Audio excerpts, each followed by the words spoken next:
Nothing to lose. Now the lights gone dim, no more playing the fool. Simp on his corner, now they're back to school. Soy boy, what you gonna do when the simp hunters come and they're gonna for you? Soy boys, what you gonna do when the simp hunters come and they're gonna for you? All simps are innocent until voted guilty by the chat.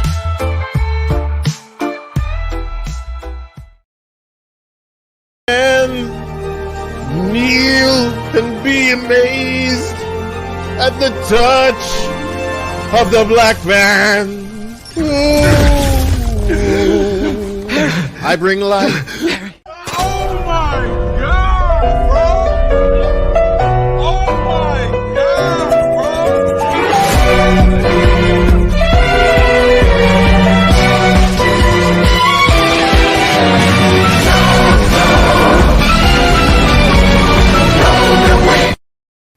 Be a real hero. Don't be a Hollywood hero type with all the BS and all the yelling and screaming and trying to be tough. Be strong enough to be gentle.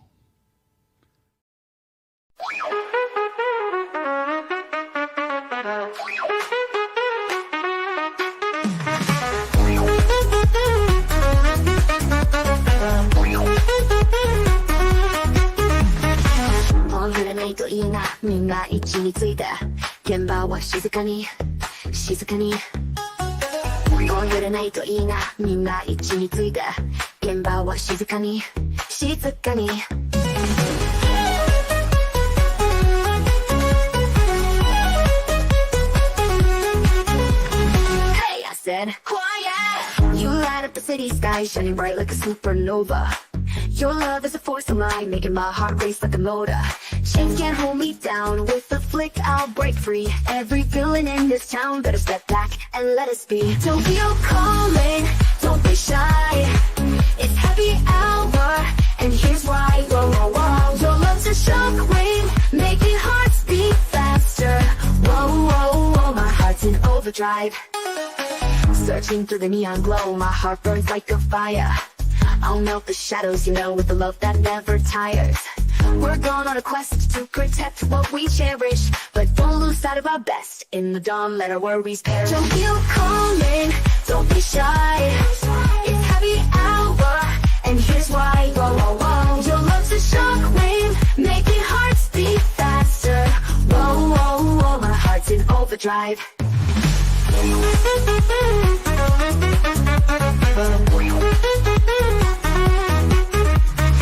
No force can shatter the peace we have found. Our bond is like a tether, stronger with each challenge. Don't feel calling, don't be shy.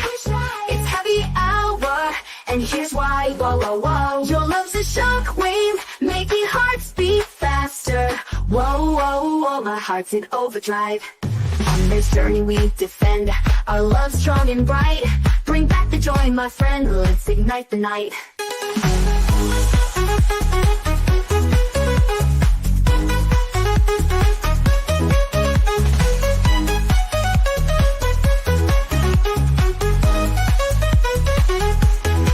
Don't feel calling, don't be shy. It's happy hour, and here's why. Whoa, whoa, whoa. Your love's a shockwave, making hearts beat faster. Whoa, whoa, whoa, my heart's in overdrive.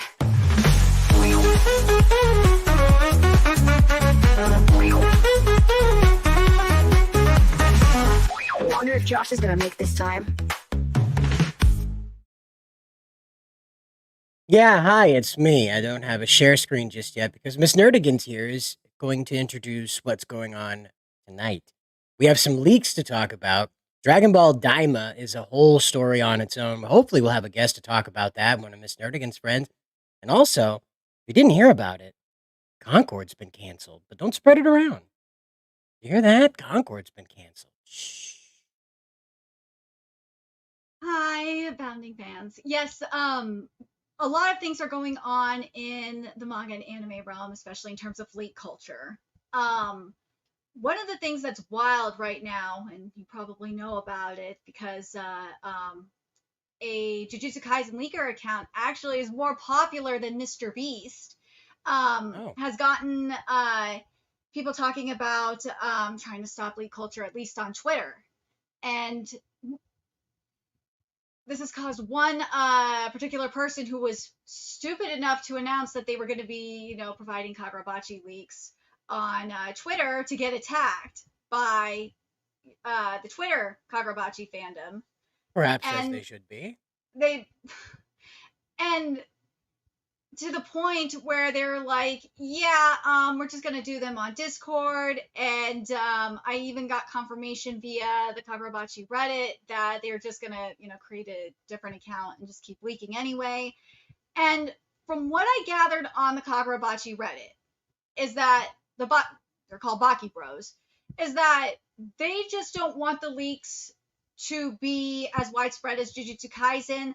They just want it contained to like Discord and Reddit, kind of like how it was back in the the good old manga stream days. So basically pre Viz Simulpub days, which would be like 2018, 2019-ish, I would say. Oh.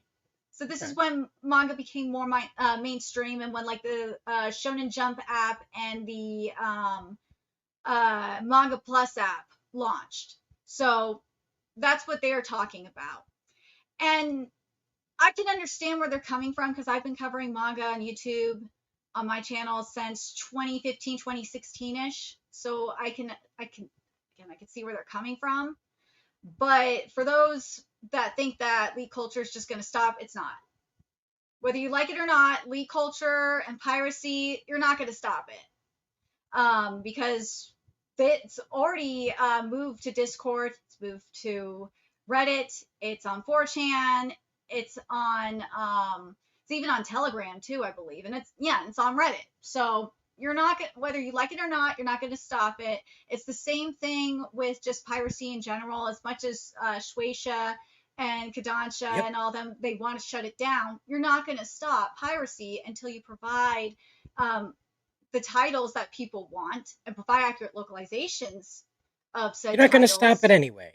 As long as it costs money, it's going to be pirated. That's how it goes. That's the reality. That's being a pirate on its face. Well, the thing is though, there's some titles like, say, some of the titles on Manga Plus, like, for example, like 2.5D Seduction.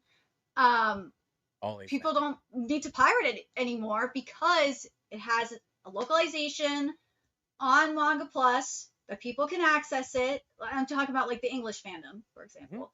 They can access it on Manga Plus. It has an accurate localization. There's no need for a scanlation group to pick it up and translate it. It's still gonna pirate it. You don't need to pirate it. The American fandom doesn't need to pirate it. Those that can access it on Manga Plus don't need to pirate it.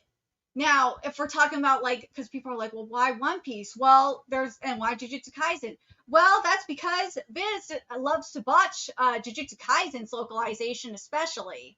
Oh God, John Weary loves to botch the hell out of it. That's why they're still, and also people can't wait for it. But also, you got to keep in mind, Jujutsu Kaisen has been around for a long, long time. But I've been covering Jujutsu Kaisen since 2017, so this is like the manga stream days. So, yeah, you're not going to stop it. Same with Hunter x Hunter. That's another one. Black Clover as well. You're not going to stop that. No. So you have a supporter here in the chat here. You have Caffeinated Wolf. Now, if you don't know, this is NDA Andrew. I'm sorry to spoil your secret identity. He works for the Ripperverse as the creative director, as I understand. He's the guy that sits down with Eric and they hatch up these cool new ideas. Now, he says, Also, anytime you make your shit available digitally, it will be pirated digitally as well. That's one of the reasons we don't do digital at the Rippaverse. Now, one of the Yes things and no. Yes and no.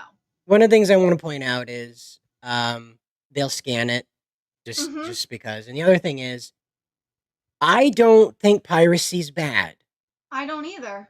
You I wouldn't have manga wouldn't have become mainstream without Correct. piracy. That's what I wanted to point out is that now I'm not telling you guys what to do over there. Everything's going great, obviously. $10 million plus in 2 years. Believe me, everything's running fine. I'm not trying to tell you guys what to do at all. But over here in Ciderland, I kind of thrive on that. When I put out my book, I definitely made it digital and I handed it out to people who were going to go out and spread it through the internet. It's the only way people would find out about it. And this is one of those ways of cheating, having a large platform like Eric July's or Nerdrotic or whatever to have that kind of reach. You cheat it by letting your works out digitally, pirate through pirates, and people who otherwise wouldn't bother with your book because it would cost money, then take a look at it and go, wow, son of a bitch, this black guy beating the hell out of hell. I got to see more of this. And they pay for it. I mean, Now, I'm like, not saying that's a one-to-one. I just want to make this because I talked about this with comic skaters when we used to really take this seriously. Believe me, at one point we did. We did at one point. What we talked about with this was that there was a conversion rate. You wouldn't get a 9 out of 10 conversion rate. You wouldn't get a 5 out of 10. You'd get a 3 out of a 10. However, that was still 3 more customers than you had before and wouldn't have reached without that. And that's what my logic is about it. Everybody else has their own opinions. That's perfectly fine. But, digital is one of those two-pronged swords. You either go with it or it gets you, one or the other. well, the thing is that, like, look at best example. Look at Kengan, the Kengan series. The Kengan localization happened because of piracy. It did. And Daramian told me, and you could look at our interview on Bounding, Daramian said that he compared the fan scans to the proposed translation that his editor brought him and said, I want the fan scans. I want the fan translators to work on the localization. So a lot, and hell, even smaller mangaka will encourage it. They try not to, but like if they want to have like a larger reach to like overseas fans, because sometimes that is their dream, is to have overseas fans read their series. They will recruit fan translators and have As they fan should. translators, and have fan translators work Otherwise, you get on their Katrina. series. So it's like it's a double-edged sword, but just people need to remember that pirates, if it weren't, hell, Crunchyroll was a pirate site. Crunchyroll was a pirate site before it became a streaming platform. Isn't that funny? And it went and killed all the pirate sites. Isn't that fun? But Crunchyroll hasn't killed it. RJ McReady says, if purchase isn't ownership, should piracy no longer be theft? Well, and here's what I have to say is that it is, I believe, in the United States, it is illegal to copy a videotape over and over and over and over and over again, right? But if you want to take that videotape and go to a football stadium and put in, say, Dragon Ball Brawly, Super Brawly, in a football soccer stadium, and a bunch of your friends, 10, 15,000 of your friends, show up and want to watch that because it's up there on the Megatron, I don't think that's piracy. And that's my thinking about how the digital stuff spreads. It's not somebody deliberately going out trying to, there are people who do this, let me get wrong. But when you put it out there for deliberate piracy, right? That means you want it to get spread around. You want people to take a look at it. And that's a little different, I think, than just, hey, I got this manga. I'm going to make a bajillion posts about where to download it. I'm going to put it up on a Google Drive so everybody can download it.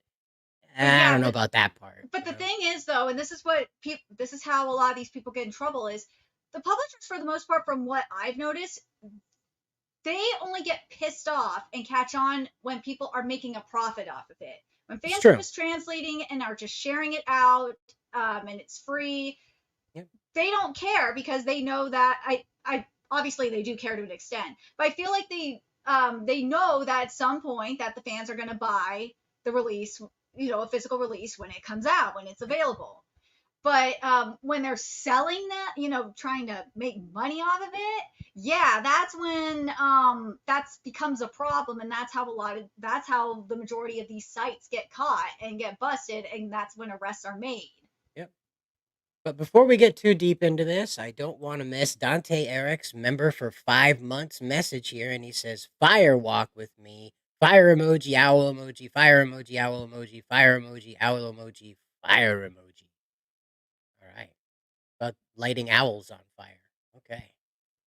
That'd probably make a pretty cool album cover, like a flaming owl flying at the camera. Probably pretty cool. Anyway, so the leaking, right? So we were talking about the leaking. We got sidetracked with piracy, kind of the same thing. You were mentioning that there was somebody that decided they were going to go to Discord with their Jujutsu Kaisen stuff. Was that Oh it? no, with Kagurabachi. Kaburabachi. Okay. Yeah, because Kagurabachi, and ironically, Kagurabachi started as a meme, and it on TikTok, and it became big. This was going to be a Morbius kind of thing, and it became big. Morbin time. It was going to be a Morbin time kind of thing. It's Kaburachin time. Yeah, no, it's Baki time. Like that's what they're going with. And Kagurabachi is okay. My thing is with Kagurabachi, I get a lot of shit for it.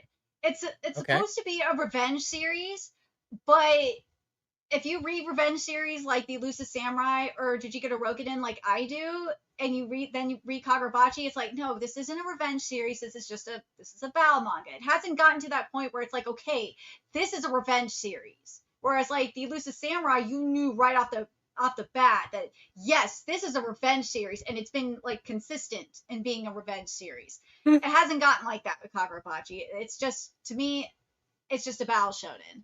And that's okay. I just wish it wasn't falsely advertised, at least for me. But it's doing really well. I'm happy it's doing well. It's it's getting popular in Japan. It started being more popular overseas first than in Japan, but it's starting to get popular in Japan. So I'm happy about that. And this is the writer's first series too. But well, yeah, people have been worried about, and we talked about this too, because Jujutsu Kaisen is ending, and God, it is really becoming Disney Kaisen.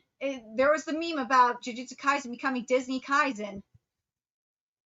It's not. This ending is bad. It's like, what a surprise.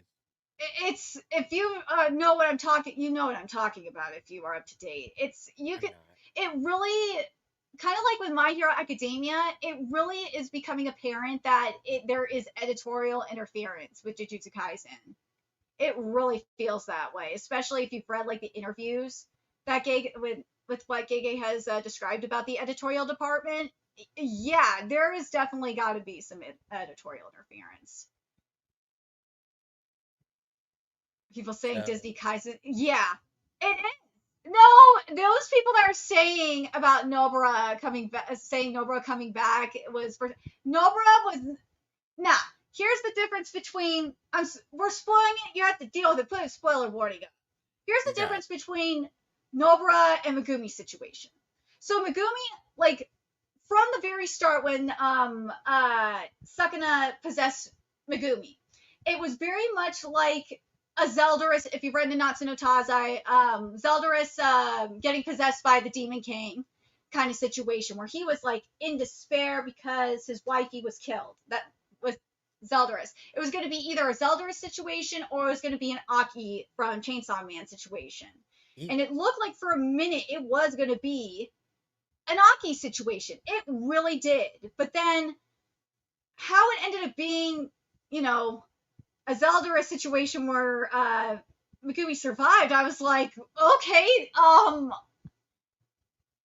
it made no sense.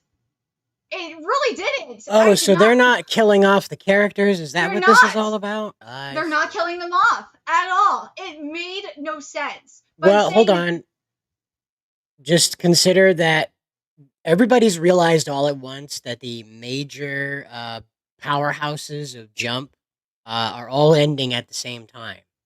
And so it might be that the editorial has set in and said, no, they're not. The bad guys were going to do like some weird all-star story for a little while to bridge us over. Sukuna's gone. Sukana's dead. He's Well, that's what I here. mean. Is Yeah. they're not killing these characters in order to make sure that there's somebody out there to tell. Like, you remember the Vigilante series from Oh My yeah, Hero Vigilantes. Academia? Yeah. They need a bridge to get to the next hot manga because there is nothing right now that is coming up. I don't know if you've noticed or not, but there's nothing headed into Jujutsu Kaisen's footprint.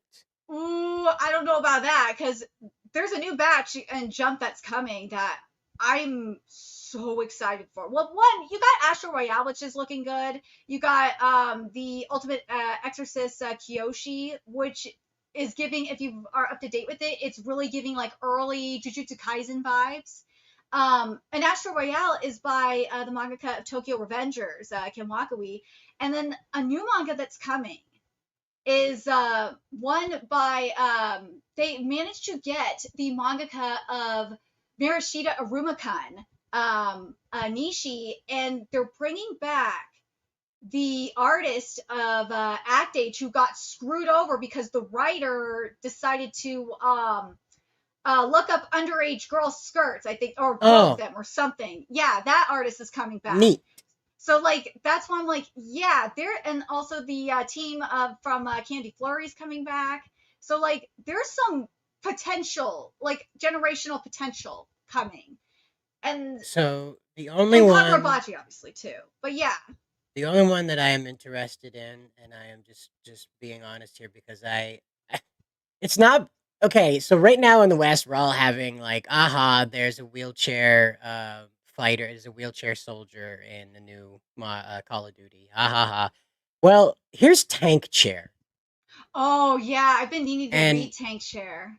I love it. It is way over the top. It's grotesque. It's dumb, and I love it because it doesn't shy away from like the. Do you remember Tank Girl? Yes. It doesn't shy away from just the ridiculous nature of a man in a wheelchair dispensing blender-like justice upon the world. And I absolutely adore this concept, and I hope to goodness gracious it gets the Chainsaw Man treatment, and they are allowed to go Well, completely berserk with their anime presentation. But this is well, the it's only one I have hope Kodansha. for. But that's Kodansha. Kodansha doesn't have like that same cutthroatness that Shueisha does for Weekly Shonen Jump. It's Right. completely different. And you have hell, Jujutsu no Rokunin is in a Kodansha magazine, and Jujutsu no Rokunin is like insane. So that's why I'm just like, yeah. This is what I'm saying is that it seems like there's not like you know, when Naruto first showed up, people knew that was the one coming. When One Piece showed up, people knew that. When of course Dragon Ball showed up, it's not the corporations choosing it. It's sort of like when you're at the manga store, right? You're at the Mhm. Barnes and Noble if you're lucky enough to have a dedicated manga store near you. You're going through and you're just one of them is like glowing on the shelf. Like the light is dimmer around every other object than that one. And that's how these things usually come about. There's something magical about them. And that's what I'm That's talking about. Well, that for Is me, I that's the Elusive Samurai. That's what it was. okay. Because they came out when Demon Slayer ended. The Elusive Samurai came out. I want to say like a week or 2 weeks later. And I remember, when the moment I started covering it, first few pages, I was in love. It is pure art. It is like I said that not only that it was the new Demon Slayer, that it was better than Demon Slayer by the end of the first chapter. And I'm seeing the anime and I'm seeing It's high people's praise. reactions to the anime, and people love it. And I'm like, my point is being proven. Even though the animes, even though Matsui's not working on the anime, which is a damn shame because he worked on Assassination Classroom, a Classroom's anime. But man, I'm so glad that people are seeing what I saw in the manga, which is a better version of Kimetsu no Yaiba. Well, But yeah. we do have Caffeinated Wolf here, and he says, I think the point, though, is that there isn't much, if anything, that looks like on the scale with the legs of something like Dragon Ball, One Piece, Sakamoto Days Naruto. exists.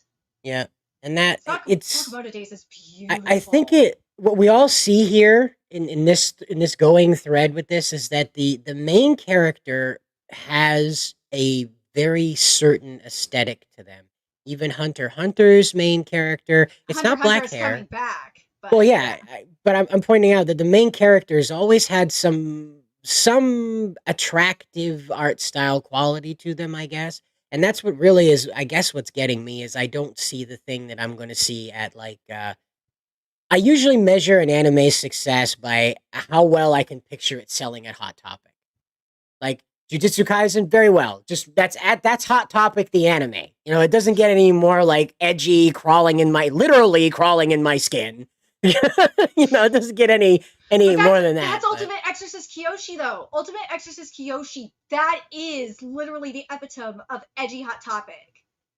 It really is. If you look at Ultimate Exorcist Kyoshi and look at Kyoshi's character design, that is like old school Hot Topic edginess. It is such a good art design. I love it so much. But yeah, Jump. People are like doom posting Jump. It's like, well, there's Akane Banashi selling well in Japan, which is really good. There's Witch Watch that's selling really good, and the anime looks fantastic. And you have the mangaka working on top of it as well. It's so good. Oh, speaking of manhwa, something that I just started covering today is the sequel to Soul Leveling Ragnarok, which is beautiful. Oh my god, it is beautiful. So for those of you that don't know what Soul Leveling Ragnarok is it basically follows Jinwoo's son Suho. And I don't know who Jinwoo is. have you not read Soul Leveling? No, You've never read Soul Leveling? What is wrong with you? a lot of things. Oh my god. Soul Leveling. What is this one? Ragnarok, you said? Yeah, but you've never read the original Soul Leveling? No. I can't believe it. Oh, seriously? Oh my god. But Suho is basically Jinwoo's son, and Jinwoo is he left Suho to live a normal life, and after things in the other dimension go awry, so to speak, Suho has to go through I'm the not leveling alone. system. Andrew hasn't read it either, and he's a millionaire or something. I don't know. Soul Leveling is amazing. Oh my god, you need to read Soul Leveling. It's really, really good. But yeah, the artist for the original Soul Leveling passed away. I want to say I know it's at least a year ago now. And the artist that is doing Ragnarok is doing a fantastic job. And for people that are worried that Suho is a Jinwoo clone, he is not. Suho is definitely not a Jinwoo clone. He is able to transform into. He has like a beast mode, which is sick. He has his wolf. Wolf companion, because he can do that now. It's really good. It's only 18 chapters. If you are a Soul Leveling fan, if you've read the original manhwa, go check out the sequel. It's totally worth it. I think what's going on here is the generation gap. You know, I think that's what it is with these new properties. The Zoomer age group of Japan, wildly different than the Zoomer age group in the US, but the millennial Japanese and the US Japanese were pretty on the same page. In You know, terms and of that- like manga, manhwa reading. Well, I would say, well, not necessarily reading, but what we expected out of them. Because, like, if you look at the through thread of Bleach, Naruto, and I'm trying to think of the third one that came out in that time period. It's not Bleach, of course, Naruto, and One Piece came out No, at the same time. No, the One Piece predates Bleach and Naruto. It started like in the 90s. The early 2000s, Naruto showed up in 06, 02. It was 02 when he showed up. But that just another There's one Hun- that showed up that I can't remember. Hunter Well, x it's Hunter's Hun- back from the 80s too. No, Hunter x Hunter is 99. Okay. Trying to think of another one that came out. There's Toriko that came out around that time too. It had like an American style name, and I can't remember. American style name. It was like a flash in the pan, real quick thing. Blue Exorcist. Oh, Right? no, Exorcist is still going. So Or are you thinking there's Aono Exorcist, there's Twin Star Exorcist that just ended. it's the That one actually with the had elf guy that goes psycho and goes That's all blue Aono flame. Exorcist. Yeah, Yeah. Aono Exorcist is still going. That And so that manga, yeah, it's well good. the I love it. well that's just it, is that the ideas behind those characters were more self-worth based. Most of the protagonists coming out of that time period were characters that were like, I gotta prove my reason for living. Ichigo in particular and Naruto, constantly in conflict with their own literal inner demons. Whereas these newer characters like Chainsaw Man, to Demon Slayer main Oh, character, Tanjiro. Tanjiro, and so many other of these guys, Deku. Deku isn't so much in self worth as he is trying to learn not to compare himself to other people. That's Well, a little Tanjiro, different. I would say it's self worth to an extent because It he is. It is. is with him, but Yeah, he's comparing himself to his father. That's different. Whereas, Tanjiro not comparing himself to his father. What are you talking about? Tanjiro is comparing himself to, if you want to make the argument, to the other Hashira. You could make that argument, but Tanjiro but is trying to what save I'm his getting at, sister. what I'm Yeah. getting at is that the characters were more dwelled on finding their purpose and worth in their kind of exploration, whereas the newer ones are more geared toward protection of family and friends, that sort of thing. It, the self-worthing was sort of front and center with a lot of those characters from the early 2000s, and I think that's probably the difference here, is that the millennial Japanese had a lot of questions about themselves because of how the economy was collapsing toward the end there, and it was up and down, and the dystopia of the Japanese miracle waning a little bit there in the beginning of the 2000s, moving graveyards to the top of buildings to make room for more apartment buildings, that kind of stuff. And Yeah. so, really, there was a lot of that. Now, there's not so much that attitude. And so, it's kind of reverted back to the 80s, 90s motif of me and my friends are going to save the day. And I think Well, that's might be the well, because it's a difference. soul leveling, it's just them on their own doing it. And Suho lost his memories to Boo because his memories were basically erased so he could live a normal life. So he's trying to find himself and like save his mother who was kidnapped by the main villains, and level up in the process and become his own person that's, separate from his father, who is a shadow monarch. He's a young monarch, but he's not a shadow monarch. That can use Right. shadow powers, yeah, but he's also able to use different abilities that's completely different from his father. It's really interesting on how they're trying to make Suho different from Jinwoo, and I like that a lot because usually with these kinds of characters, um, it could really go into like a Gary Stu direction, and it hasn't really gone that way for Suho, and I'm very happy with that. Andrew's here, and he's pointing out that those characters struck a chord with millennials. And again, it's not so much that these are inferior. I just think that they have a different angle on how they're approaching it because the people are in a different era. They grew up in a different atmosphere.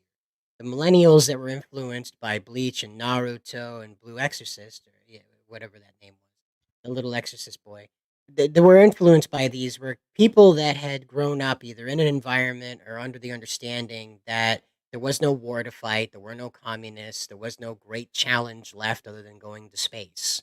We were all pointed toward a united front in the future, and we had to find our place there because just being born wasn't enough. We had to Well, that's prove what the Suho is kind uniqueness of and the doing. utility of ourselves. Yeah, So that's what was happening with kind of what you're saying is kind of what happened with Suho, because there was peace to an extent, and he was living that peaceful life, and then because his I'm father not saved the dismissing it. world. I want to make But it no, clear. no, There's I'm no just reason. I no, no, no. just What I'm saying is that's literally what is happening. What you're describing is what's happening at the beginning of Soul Leveling Ragnarok, and then you had the war that Jin Woo was fighting started pouring into the real world, and then that's when Suho had to unlock his power and start fighting it and join the battle. Oh, this is a good question. Oh, was it Sokamita Isekai? asked, Was it Isekai breeding ground for Gary Stu or Mary Sue too, for that matter as well? all the Sues. All the Sues and But of Stews. course, isekai must. The premise of the isekai, unless it's been tampered with, just a straight up isekai, is that a living person has been brought into a video game realm that is necessarily fantastical in its presentation. So that on its face implies that, yes, you have to be the greatest of the greatest of the greatest because you're literally a video game character that can level up in eternity while you're surrounded by NPCs who aren't even aware of leveling up. And so, uh, yeah, the isekai sort of demands a Gary Stu, Mary Sue, because that's the premise of it. And so I think that's okay in an isekai because you expect it. I think it's annoying in a shonen story when you Yeah. have that kind of invincible plot armor character. Like Deku had that for a little bit, and All Might certainly suffers from it. Like that character lived way beyond Yeah, when but he that should I have. feel that was editorial Oh, interference, no absolutely. They doubt. wanna do an All Might then and now story. They absolutely want to tell the story of young All Might and then have old Might. Yeah, have old Might commentating it. Absolutely. Yeah, the Korean demographic is different from Japan, and I blame that mostly on them all being in Seoul. Like I think something like over 50% of the country lives in Seoul. So the culture there is that what I was talking about. You have to prove your uniqueness in order to be of utility. Just being born isn't enough. And that's it's an interesting perspective to have.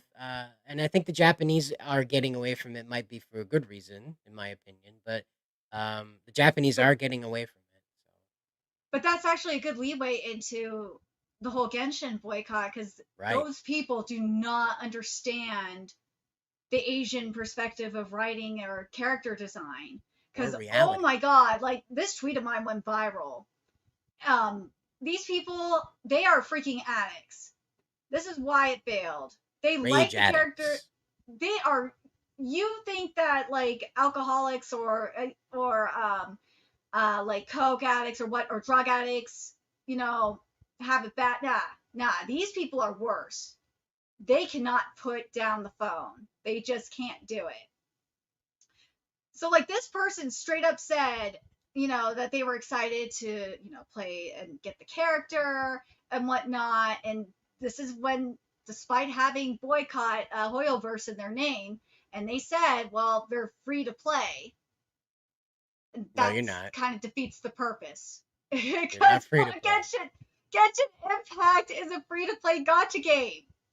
Right, but they're not free to play. They're getting data mined. Tencent's making lots of money off of them not playing. And it's fine. Uh, Daniel, we're just talking about the Genshin races here. If you're not aware, there's a group of kids here in the West, mostly in the US, that are quite upset with Genshin Impact not having dark complected characters as protagonists in great enough numbers. They were particularly upset that this new region called Natlan did not feature protagonists and leading characters that were of a dark complexion. However, when the game was revealed and released, well, what do you know? They are a little darker than how they were advertised. How about that? And it turns out the boycott is complete BS from the front to back because Miss Nerdigans has a giant thread here explaining what is going on with these freaks. These people are just wild. So after, oh, and by the way, I got accused of targeted harassment just by posting this. These people do not know what they're talking about. Look at this. So this person, like after I guess the people, the people that saw my tweet were harassing them. I didn't get any of their responses because they went protected, and they removed their hashtag boycott Hoyoverse from their name, but Kachina is a character in Genshin, right?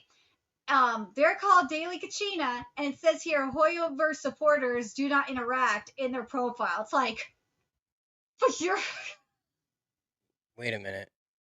this does not make sense. Well, and then there's more of it. Oh, Of and then another like Genshin impactor. another Genshin player said they had to apologize to their boycotting Oomphies out there. They had to just pull it. They had to go for it. But then it gets better because this is I think this person is one of the people that run the petition, or one of these people. And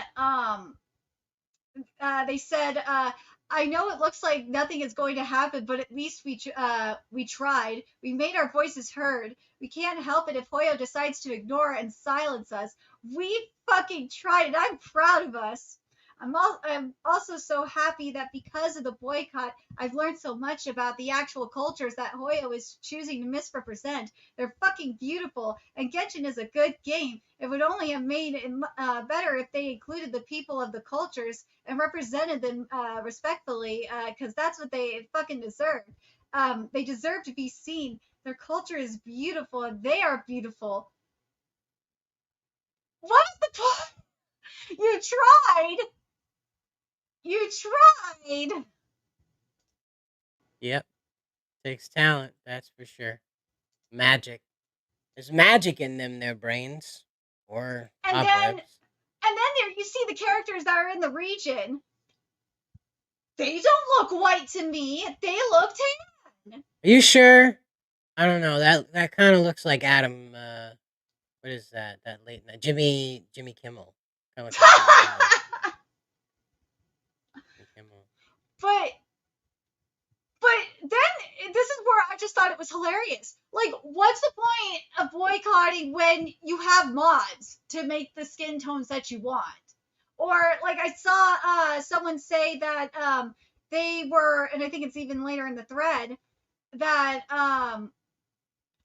they said that they were like just turning down the screen brightness to make the skin tone that they want. It's like, what are you doing? What are you doing? They've been told that unless there is an adequate amount of melanin in the representation of any fictional character, they are not allowed to interact with it. That's what has been expressed to them. Not in those words, but that is the culture around this, that if there are too many people that are this color and this color, these people are not allowed to interact with that property. And that's why they get annoyed when these people aren't front and center, and instead these people end up on the box art. And that's what it is that they believe in their heart of hearts that if this character is not in the game, if this character is not advertised, if this character is not on the box art, they're not allowed to play the game. These people are just brain damage. Wild. They're brain damaged. Even 4chan that they're brain damaged. But yeah, these are the mods that they did. Like, what's the point? And you know what's funny though is that people were getting attacked for making the like sexy mods for the characters. Yeah. And people were so pissed about it. It's like, dude, you get mad when we make mods for like sexy mods, but like this is okay. Okay. Makes no sense. The double standard, man. Really weird. Oh, but then this is funny. This is one of the tweets I posted was someone attacking me because these people think I am harassing them. Which one? Did I miss it? It's the Aikido one, or the Kinect CEO one. Kinect CEO. You scroll down. A little bit further. This one.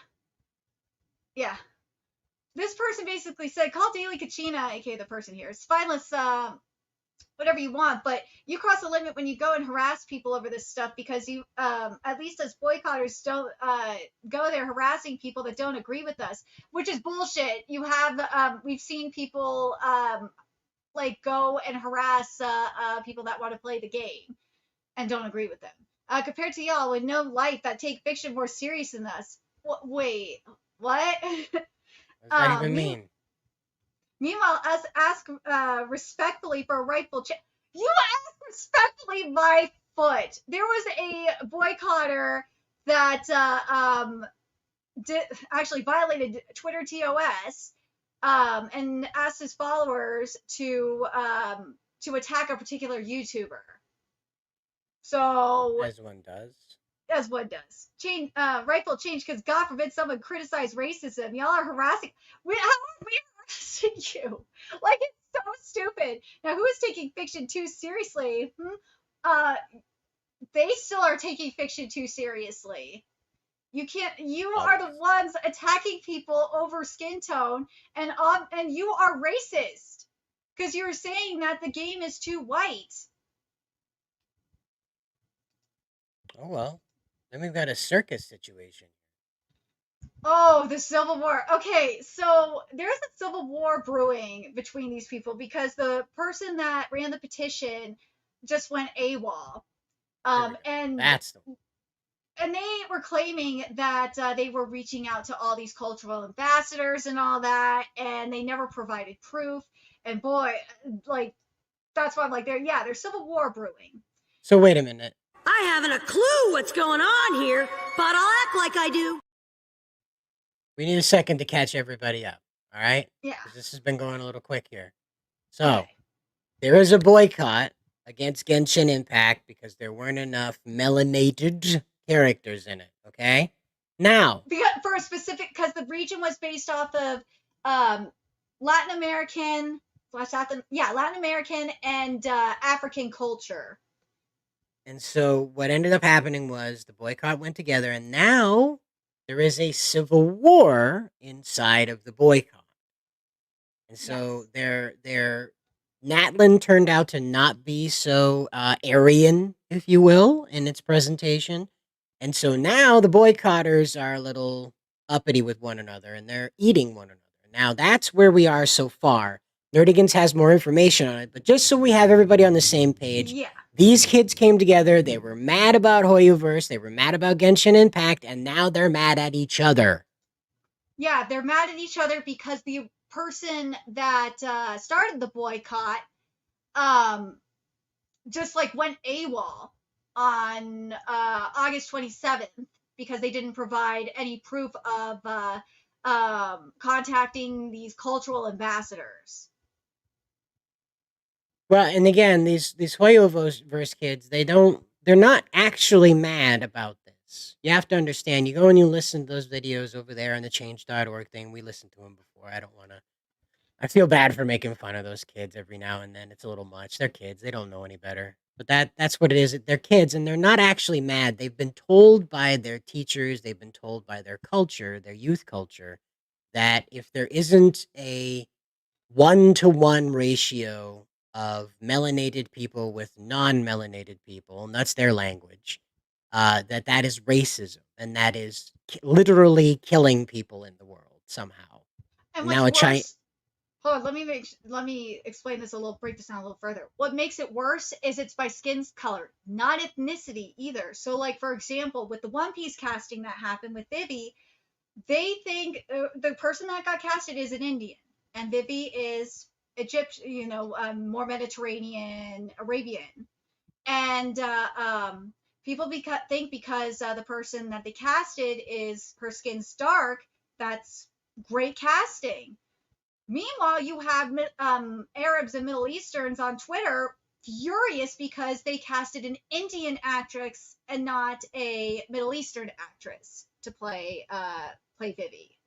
Kind of like with what happened with Cleopatra, with what Netflix did then.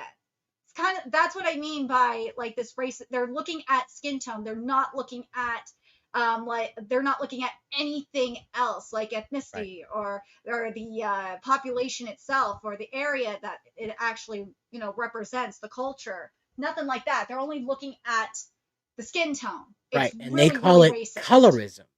Yes. They call it colorism, and the last time I heard terms like that were when we had Bull Connors putting like high powered fire hoses to black people for hanging out at restaurants too long, and colorism, and that's just racism with more steps, guys. That's just It racism is. with more steps. The thing that gets me the most is that this is a Chinese corporation that puts on this. Hoyoverse is in China. You know what China's full of? Chinese. Okay? Demographic, DEI, equity, inclusion doesn't mean anything to them. Their government has even made it clear that we don't talk about those people. We don't talk about the gays. They don't want any lady boys on television, video games, radio, nothing. So everything that these kids are holding dear and expecting to come out of Hoyoverse is against the law in China, or at least very much poo-pooed by the people in power. So, yeah, good luck. Good luck breaking that. And again, here we are. The boycott meant absolutely nothing, as they admitted. It's just so entertaining. I would say it's more well, it's obviously more entertaining than the Alkalite, obviously. Yeah, yeah, that's just pain all on its own. But there were a few more of these too. You were mentioning about Oh how yeah, their the peak numbers were the screwed. numbers. If you would like to read the numbers, go ahead. Okay, and so where am I looking for? That's the monthly table, and then that's the Genshin Impact Live monthly player detailed table right there. So this is like the last 30 days of players on Genshin Impact. Wow, so the boycott brought in 1,646,338 646,338 users, approximately a 3% increase on users in the game. Wow, that is something. And look at the And monthly players. yeah, and so if we take a look at what June was going through, the game went up by no less than 2 million players since the Genshin boycott began. So It says the lowest daily peak was in November 2020 with around 2.5 million players. So yep. yeah, you didn't do anything. Yeah, well, they did. They added 2 million new players to the game, and approximately to approximately 100,000, around 100,000 daily peak players. So yeah, good job, kids. Good job with that. And then we had this eye bleeding thing here. Oh yeah, like someone posted in both English and Spanish why the boycott was a failure. They never stopped playing the game. The boycotters held no weight. Um, the clout chasing and attention seeking. A Yeah, fight that's not being fought by the victim. admission of guilt and representation is already done right because who cares? If you want a game full of white people, make a game full of white people. You want a game full of black people, but make a game full of black people. Why are we so particular about that? It blows my mind. Who cares? The Japanese don't care. You want to know why? Because just about, I think, everybody in a Japanese game, Japanese. If you were to ask Mario, is he Italian? He'd probably say no. So dumb, so dumb, so dumb. It is. It takes a great amount of brain power to go out of your way. But then again, I just want to point out the eye bleeding nature of this whole graphic. Like, it's clearly done by somebody in their graphic design class at high school. But keep in mind, we're talking about the same people that claim green characters are black coded. Yeah, So, Piccolo. He's Piccolo. definitely he's from Compton. And You bet. and also Baby Bot that apparently is black coded too. Baby, what? Baby Bot from Barney is black coded, at least according to 4chan. I'm just like, these people are so weird. Like, what the hell? But Yeah, the boycott was great for advertising. You got I've it. seen so many people say that they started playing Genshin because of this boycott. Sun Grand. Nope, that one doesn't. What are they up to? Oh, Your face in became a regards thing. to Dragon Ball Daima, I've been talking with because Geekdom 101 is a friend of mine. I've been friends with him for a very, very long time. He is because I'm trying to get him on stream. He said he's gonna try, but he is working on he's hosting something in his server at the moment, so he's gonna try and hop on at some point. Well, But I know. Hopefully we'll do. If he can't come on tonight, hopefully we'll do a separate stream with him talking about Daima in full depth. But he did talk about like some really interesting info about Daima in relation to how to where it is in the canon for Dragon Ball. It does take place in timeline wise. It does take place like after the Majin Buu arc, and it is supposed to be, according to his insider, there's going to be events in there that do tie into Super, which is very, very important. And based on what I've seen and like his trailer video breakdown and everything, it really feels like this could be like a GT situation, like Toriyama's version of GT. It's very, very interesting. Yeah, that's a word for it. I guess we can watch the trailer too. We should probably do that. We won't listen to the audio, and we'll have to pause it frequently because we're that kind But of yeah, the channel. characters and realms that are introduced in the Dragon Ball Daima are set to come back for a future Dragon Ball story arc, and it takes place in the demon realm. So this gives me hope that the demon gods that we have seen in Super Dragon Ball Heroes are going to come into play. I really hope so. I hope we get to see the demon gods from Super Dragon Ball Heroes. Right. But he broke it down like, oh, if you just want the regular trailer, you might want to just go down to the regular trailer. Where did you put that? I didn't share the regular trailer. I'm sorry. Hold on, let me grab it. Oh, there it is. Never mind. Yeah, My bad. there you go. It's all good. But yeah, we are there's the demon realm. It looks beautiful, doesn't it? They've been working on this for a long time. Yeah, a little bit of 3D asset there, but I get what they're doing. But yeah, this is Toriyama's baby. This isn't like Funny. GT where Toriyama did not work on it. And from what Geekdom said is that it sounds like there's going to be a curse placed on Really? it that turns them into kids. Yeah, this Okay. isn't going to be like, that's why I'm like, it's kind of like, it sounds like it'll be like a Dragon Ball GT kind of situation, but instead of Dragon Balls, it's going to be like a demon curse kind of thing. That's what it sounds like. Okay. I'm so excited for this. Oh, that looks so beautiful. Oh my gosh.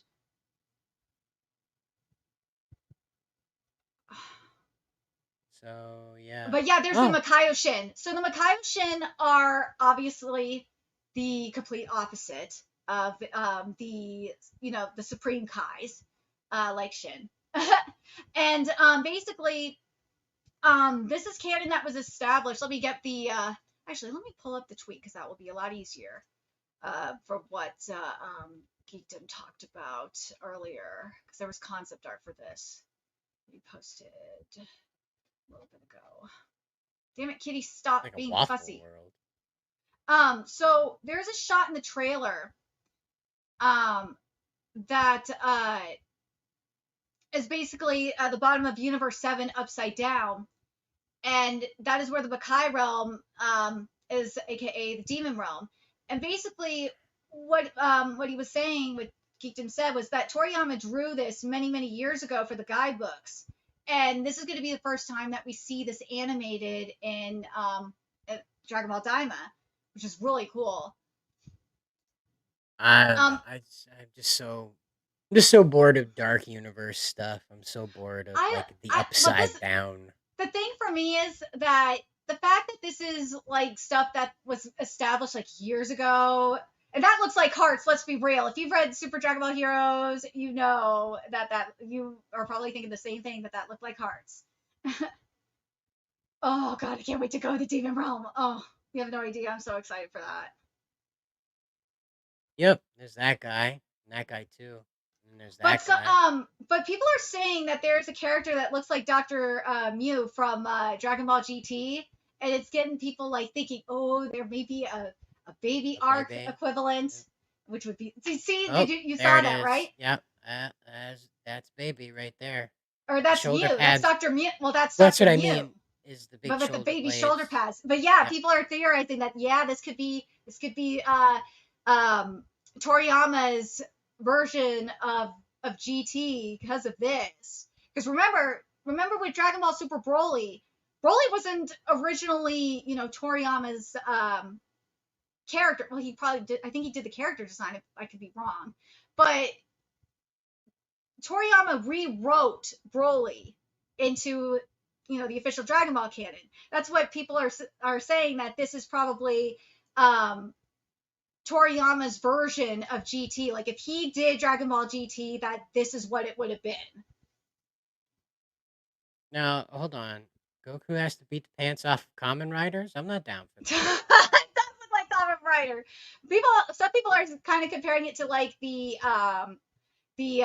Dark Dragons Oh yeah. or the Okay. Black Star Dragons. So, well, you know what? It could be, yeah, it could be a curse, right? It could be the Yeah. whole, Dark Shenron curse or Omega Kind of, Shenron curse. it won't be. Yeah, it's kind of similar to the Shenron curse, but a little Yeah. bit different. It'll be a demon curse instead of like a Dragon Ball curse. But there is a set of Dragon Balls that are in Daima that are not Namekian and they are not Earth Dragon Balls. That's what. So that's where these monsters come from. They are the Dark Dragons. They're going to be. They probably. This would be interesting if they are like Demon Realm Dragon Balls. I would love it if that was the case. That would be all that's left, though, is to animate the Dragon Balls. Not like to animate them like they're anime and they move around, but like to grant them autonomy, like physical autonomy. That's really all that's left. I mean, Moro became a freaking planet and Goku still killed him, so. Well, yeah, that's because he absorbed Miras's power, though. But yeah, this looks really, really good. And it's actually Robogato, yep. Well, like from what Geekdom said, is it's thanks to Akio that this even happened in the first place. And and a lot of the stuff that's happening, why we're not getting Dragon Ball Super manga right now, is of course because of the legal battle that's happening between Shueisha and Tokyo Capsule Corp. Because of the rights. The Dragon Ball, yeah. Yeah, the Dragon Ball rights. So. Well, and of course, then there's this. Yeah, there's the censorship. There's more censorship too. There's 2 characters that I know of that are censored. There's the female warrior that's censored, and there is also there's 3. There's the priestess that's censored. There's the female warrior that's censored, and then there's the female bunny girl that's censored. And of course, Toriyama didn't do these. Nah, another artist did it. Dragon Quest. Yep. It's For Dragon Quest. They spat on Toriyama's art. Just zoom in here and take a look. Yep. It looks. But look what they did. Look what they did. Let me grab, because I have the full comparison here. For the because I did the comparisons. And this is in their new character styles. Is that what they're up to? Yeah, with this? That's the new character art. All the new character art came out today. Was his father bring your daughter to work day thing? Well, what that is? It's the male warrior and the female warrior. Yeah, they look like they're father and daughter though. They don't look like options. They look like this is a father-daughter team-up thing. Oh, here. Let me... Because I have the comparisons. Hold on. So, while we're waiting, Daniel asks, he says, does anyone have any positive or negative on the upcoming game called Dragon Ball Z Sparkling Zero? Sparkling Zero? Yeah, it comes out the same day as Daima, actually. Yeah. Oh, here's the thread, but...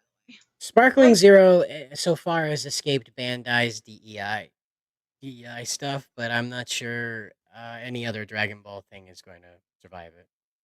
I've heard that there's and I'm hoping this is true, that there's going to be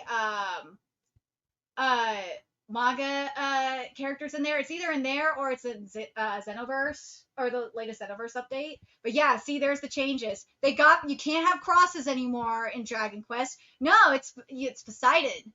It's a Poseidon priestess. Can't have a regular priestess. Not in 2024. Oh, they gave her shorts. The red one. Yep, they gave her shorts too. Thighs can't save lives, and you can't have show chest either. Oh yeah, they bound her chest. Yeah. Yep. Huh. And I just think it's funny. A priestess can't wear a cross. Why? Well, we don't want certain demographics thinking that they can be people. That can't be allowed. But then they censored the bunny girl of all things. It's like, what? She's wearing tights. Like, Beyond Rat asks why they keep censoring for modern audiences. They're not fans of anime. Well, modern audiences aren't fans of anything because they don't exist. The audience is the audience. There's no modern, past, off-world, on-world. They're audience, It's a period. non-existent audience. And that's what it is. They're designing these things to satisfy what they have been told exists, and really, it's just Tumblrites. Or It's insecure it's Karens that work at Square Enix. yeah, and that's I don't even think it's them that work there. I think they're being fed outside information, like we heard with Newzoo going on with Bandai, telling them that DEI is the only way they're going to be able to work with the West. And so they Well, start oh yeah, conforming it's the to this Western stuff. consultants at Square Enix. That's via the Right, oh god, the ethics right. department. Because the Japanese don't care. They've been No, they using don't. crosses forever. Bridget's a cross dresser and wears a cross. They do not care. No. And now all of a sudden we've got to make sure that Poseidon gets his dues. And we make sure that nobody catches any butt crack, any stray butt crack here. And that's really that's the touch of the West right there. It's subtle, but it's like we're just gonna drain out the risque nature of these characters now. But And yeah, then the they're bunny girl, like, I just think it's so weird for the bunny girl of all things. She's not that risque. Like, her legs are covered up already. Her cleavage, she doesn't have that much cleavage showing, but yet they covered her thighs, so can't save lives. oh, They added like armbands there, and it's like it's a huge what the hell? Why? She's a bunny girl. Like what? yeah, the round eye infection. You're right. It's the round eye infection. Well, and see that, yeah, Daniel's got it right. He says modern audiences are less real than the Chupacabra, Bigfoot, and Loch Ness monster. Yeah, they all laugh. They're the modern audience. Like That's the what it rest is. of her looks fine. I like the big hair. I like the big blue ears. That's cute. But like, Well, that part didn't why? change, and she's also not a drunk anymore. What, is she drinking hot sauce? Well, the difference is pretty clear, right? This has a label on it, and this could be maple syrup. It could be apple juice. It could be anything. It's in a dark jug, and most people born after 1980 have no idea that alcohol used to come in brown jugs with triple X's on the side of it. They don't. It's not a thing. So But don't you think it's weird that her arms are covered of all things? It's like what? You can't show well, arms anymore? yeah, and we are regress. Yeah. Well, I think also you're right with the arms thing. It removes the scandal.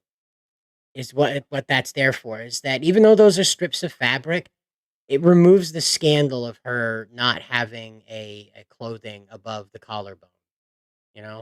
And that's It's so been stupid. it is. And then of course the trim binding over the top of her corset piece here, bustier, Like the whatever trim you'd like. binding. Like here's the thing. I can maybe get over the trim of the corset if it's like stylized and it actually looks cute. Oh, they took her bow tie away. She Yeah, they doesn't have the did. collar and bow tie. Like if they here's the thing, if they would have kept like the little bow tie and like had like a cute little like trim or something, like had the trimming look really cute or something, then I can maybe give it a pass. But like not having the little bow tie there, it kind of takes you out of the fantasy. And the trim, it just makes no sense. Yeah, and that's just it though. The trim on top is to make sure that is tied down, if you will. If you look at Yeah. this one over here, it's just hanging there. Like if she swings too fast, it'll peel down and reveal her boobies. And then this one is telling you that no, it's hooked in the back and it's all tied down and there's no movement that's going to happen there that would be otherwise inappropriate. And so that's what you're looking at. I just feel like if they would have gotten rid of the arm cuffs and put the bow tie there and just did something else with the bust, like something really cute with the bust, it would have worked. Well, and they But- can't. But the thighs are unforgivable. Not doing that to the thighs are just unforgivable, especially when she's wearing stockings. There's no reason for that. Right. None. Absolutely off the wall and backwards. Kind of like the situation going on with showing this ah with I just want to this has nothing to do with anime, but it's on the topic of uncomfortable sexualizations. If you don't know, Mr. Bo DeMeo is interested Oh in letting the God, world that. know about what happened to him over on his Pay to Talk platform that we can't mention on YouTube with our mouths. I want to stress that we cannot say the magic words that start with O and F, okay? We can call it anything else, but we can't call it that. And well, not anything else, but you know, but apparently, Bo is saying he will reveal the whole truth of the Marvel situation on his pay to play webpage. So if you're interested in finding out what that guy went through at Disney, you can pay $5.99 to find out, as well as a lot of other things you probably don't want to know about it. Yeah, that's fun. He's gonna reveal the whole naked truth on his OF. So yeah, there's that. Sorry, I'm just going through and taking a look at the stuff he sent me. But yeah, it's just insane what's happening right now between the whole thing with the Genshin boycott stuff is just so stupid. Um, after all that effort, Right, and it came out to be absolutely nothing at all because there was nothing wrong to begin with. There was never a problem to begin with, and that's truthfully the mistake that these guys make is in thinking that they have had a point to begin with. You know, that there was anything to be gained there, but I don't know. Yeah. It just blows my mind, really, that they keep going like this. You know, that it's going to keep going like this too, because those Genshin kids aren't going to give it up. They no, they won't. They won't. They'll latch onto something else. Well, they're already upset. They were upset about. So here's the. Sorry, I hate to be so skippy. I'm just trying to get this, and I'm a little tired. You have to hear my voice. So this person is tight, straight girl. I believe it. And new garbage het shit ship. Let's go.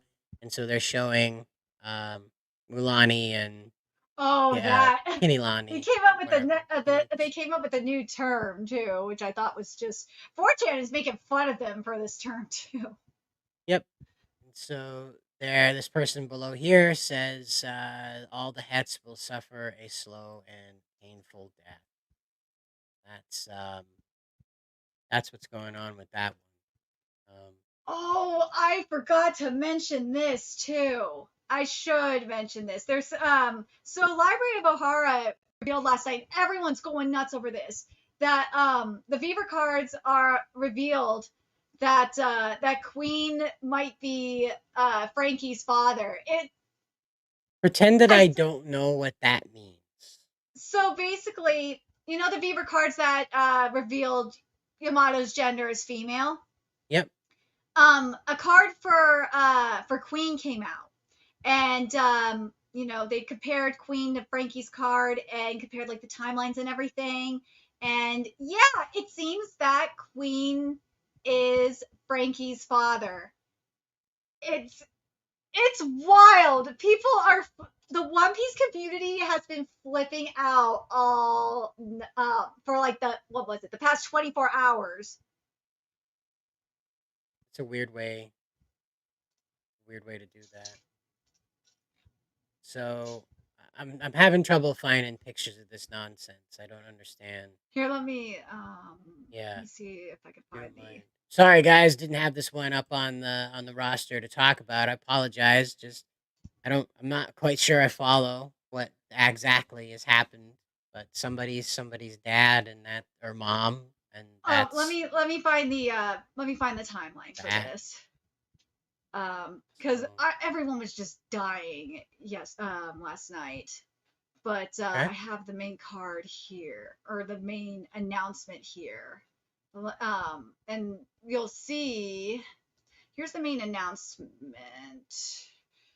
And then you'll see in the comment section, people are like comparing like volume covers like 93 to 39, and how like the position, how Queen and Frankie's positions are like literally the same. It's just, it's like a conspiracy. It's crazy.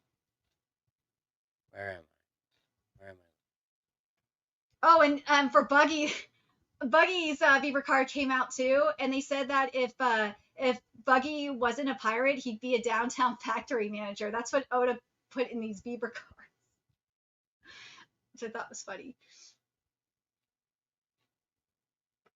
But yeah, Okay. basically Beaver cards are bonus info, or like additional info about different characters. Think of it like as a character guidebook kind of thing. So this is meant to show us that they're That's the brother, announcement. Here's the father. oh, here it is. I just found it. But yeah, that's the covers where like people are comparing. But here's the timeline. Okay. But yeah, that's the timeline that people are comparing. But yeah, but you notice that Queen and Frankie are in the same exact position. But yeah, this is the timeline of Queen's life, and they're saying that that's how they determined that Queen is Frankie's father. And god damn it, it's like people are demanding that Mori get a paternity test. Okay. It's crazy. Like out of all the people to be Frankie's father, it's Queen. Yeah. Okay. I'll take It's your word for it. I have no idea. I'm not that into One Piece. I don't know any of that. I have Frankie or I got lost Frankie is after. Frankie is the mechanic of the Straw Yeah. Hats, but yeah. I And then gather Queen the robot works for guy Kaido. Yeah. Okay. Kaido is The dragon Yonko. that guy? No, that's Odin. Okay. I don't know what the hell's going on, but somebody somewhere is fascinated that this thing's dad. So, okay. Well, the I'm entire glad it One got Piece revealed. community is. Okay. Cool. I don't know. I'm completely lost by it. I'm surprised. I guess you're not up to date with One Piece. Not at all, in fact. I don't hate it. I just Wow. can't get into One Piece. I don't hate it. It's a neat thing, but I'm just like, okay. I don't know. I'm a giant robot guy. It's just what it is. Got a giant But there's robot. I'll give giant it robots attention. in One Piece. That's what Frankie does. He makes robots. Nah, yeah. Okay. Frankie But is a robot. Damn it. it's not my speed. That's all. But that's okay. A lot of people love it. Yellow Flash just recently finished watching the anime part. He's going through and reading the manga, so he'll understand what this is all about and be very excited about it when he finally discovers the whole truth for himself.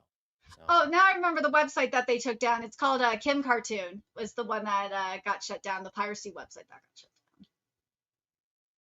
Oh, okay. My feed. But yeah. Okay. It would appear that our co-hosts are not joining us this evening. Jacob said he'd be a little bit late, but it seems like that little bit late's going to be tomorrow. So. Jacob is going to be a couple. So do we want to go into the Concord stuff, or do we want to hold off on that and go into the Dustborn content and compare it to? Oh, did you see the note that that Ubisoft put out for Star Wars Outlaws? No. Okay. They put out basically a notice like thanking the players and stuff like that. It's kind of like different compared to Dustborn's developers, where they're just like saying that they don't tolerate hate and bullying. It's just a huge contrast. Okay. All right. Is this it? Yeah. Okay. So it says, "Thank you, Outlaws. We would like you to take some time to thank you all for the amazing support you've shown us since launch. Your passion doesn't go unnoticed, and you can be sure that at least one of us has seen your stream, photo, cosplay, or whatever you've decided to share, but also your feedback and suggestions, like delete the game." And then we'll keep on developing new stories for you while working on offering you the next best experience possible in a galaxy far, far away. Completely different than what we saw from Dustborn. Yeah, at least Dustborn wasn't written by AI. Jacob's here. What do you know? Speak of the name, he shows up. You ready to Yes, start? I'm here now. Now the real show can start because the main event has arrived.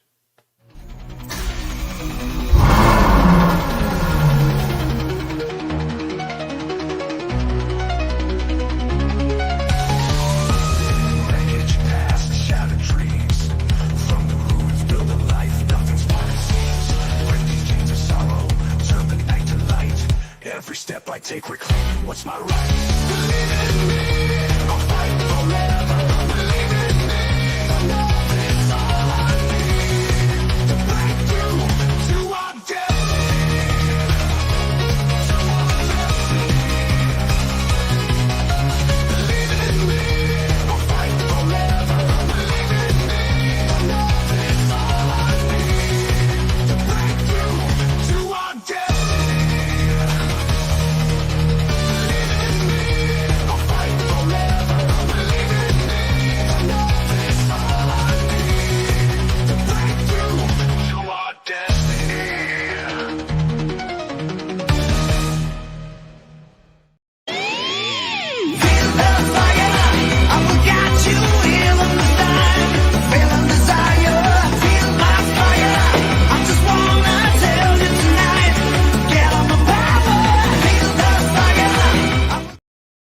Are we 100% certain that the Minecraft trailer wasn't out of season April? What's sad is the Genshin Boycott and the Acolyte both lasted longer than Concord.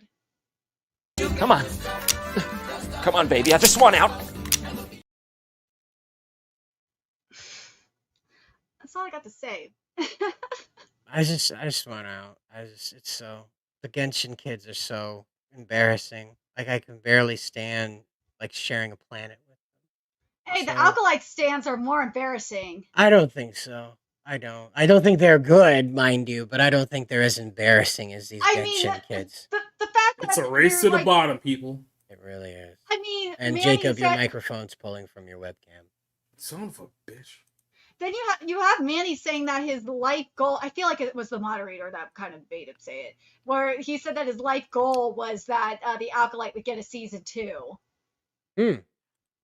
Yeah, well, that's too bad. I'm gonna blame Nerdigan's stupid purple hair streak for the fact that my microphone didn't work the way it was supposed to. Purple hair streak. Oh, that's just your headphones. It just looks purple. I'm like, eh. You should consider a purple hair streak. You should consider doing that. No. Well, anyway, speaking of purple streaks, it didn't go too well. Rocksteady's purple streak ended up costing them half their quality assurance team and counting. So there you go. Rocksteady, even one of them was out on maternity leave. That's right. They had a baby, and Rocksteady said, "Don't come back." Nothing of value was lost. It's quality assurance. It's not like it's developers. Yeah, value. But the QA team is probably like the least effective in stopping anything, because by the time it gets to them, the game's already done. So, oh well. I'm well is honestly too tired to care. I mean, this whole thing's just been a complete disaster, and it seems like what's his name? Kevin Conroy died. Like, it feels like everything associated with like video games, especially in kind of DC, has fallen off with it. Now I know that there's a little bit of a parallel and timeline here, but yeah, no one really liked this game from the jump, and there was a lot of questionable things that they added into there, which we've talked about many times in Abounding in the Comics. So I'm not really surprised that they've taken a big giant crap here, and it just feels like to me that I just don't see where the profitability is with a lot of these companies anymore. And I kind of compare this to, if you guys remember what happened several years ago with Telltale and The Walking Dead. Remember when they Yeah. had like this really big video game series? This is going back maybe about 15 years now, and everyone loved the first season. I think the second season still got a lot of love, and then it just kind of dragged on and dragged on. Then it got to a point within a handful of years after the first game came out, they literally ran out of money to do the final season of the video game. Some other studio had to come in and it basically save the day and finish it so they can be released to the public. And it just feels like ever since then, it's just been one downward spiral after another in the realm of video games. Like I mentioned this here before too. Like I'm at a point now where it's like I still think about, you know, games that we can get that'd be great. It's like, oh, yeah, it'd be great if we get like a Bad Company 3 or something like that along those lines. People, something that the internet has always wanted for a long time. Now I'm at the point now with these creatives in charge, like, no, I just don't give me that. I don't need Bad Company 3. I don't need another Killzone game. Just let it go. I'm done. I'm good with what I got. Don't ask questions. Just consume product and then get excited for next product. You know what's sad is this game has lasted longer than Concord. But only just. Yeah, it's just barely. And keep in mind, they only really had that because, like I said, all the DC properties attached to it. So, I mean, imagine how much worse it would have been otherwise. Now, people like to complain about fat lesbian Mrs. Freeze, Victra, or whatever the hell her name is. But they always forget about how Batman was shot like a dog in the streets, being a quippy, Spider-Man-y asshole, by the way. So, this was Kevin Conroy's second to last speaking role as Batman, I believe. Yeah. And that was that. Yeah. Shot like a dog. Shot like a dog. He would have been better off doing literally anything else or nothing at all. Yep. Being with his family. Yeah. Mm-hmm. Yeah, that's the last memory of this historic, you know, voice actor. Oh, getting mercifully beaten to death by the Suicide Squad, and not even like the A Suicide Squad. It's like the C+ Suicide Squad out of all the lineups. Like, who would even? It's such a stupid premise to begin with. But hey, it's me, and HD asks, what do you guys think will this era be remembered as the greatest con in the video game and movie industry? Among Us. Why is it a con? It delivered on everything it promised. It's so simple. It almost feels like somebody got fleeced. You know what I mean? It works too well. Put it to you this way: you had entire video game studios who spent years, and I mean years, putting together stuff like the Suicide Squad video game that came and went as quickly as humanly possible. Then you basically just had a developer come together and be like, yeah, what if we get like a purple little sponge thing and then like a blue little sponge thing and have them kill each other, trying to figure out who did it. Killer jelly beans in space. Yeah. And that's the one that did Gangbusters. What do you know? And guess what happened after that? A slew of other games that were incredibly simplistic started showing up, like content awareness. And they've got the Dissidents and Employees game now. It's basically a copy of the Among Us properties. And so all these other like community games have become like born out of that. So yep. That's we got Kenneth Renz Domingo saying, even if Rocksteady cuts the blow, the damage is already done. That's right. Thank goodness the founders and the old guard of Rocksteady are no longer there to see their old work crash because of DEI as Sweet Baby Inc.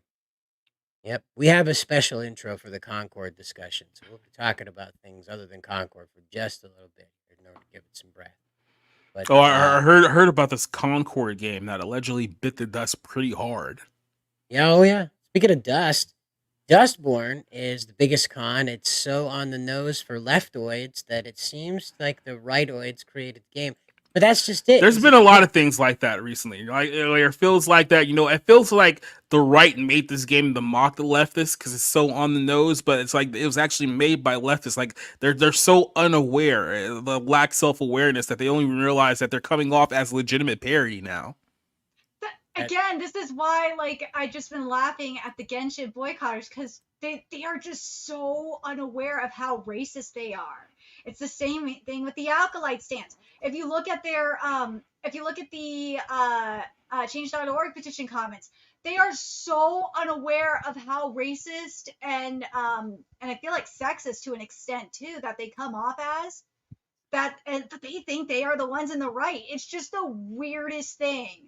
Well, the Norwegian government had something to do with that. And they finally came out and admitted that it was market potential is what drove their investment in the Dustborn game. So normalizing bullying was a major factor in the decision to fund Dustborn.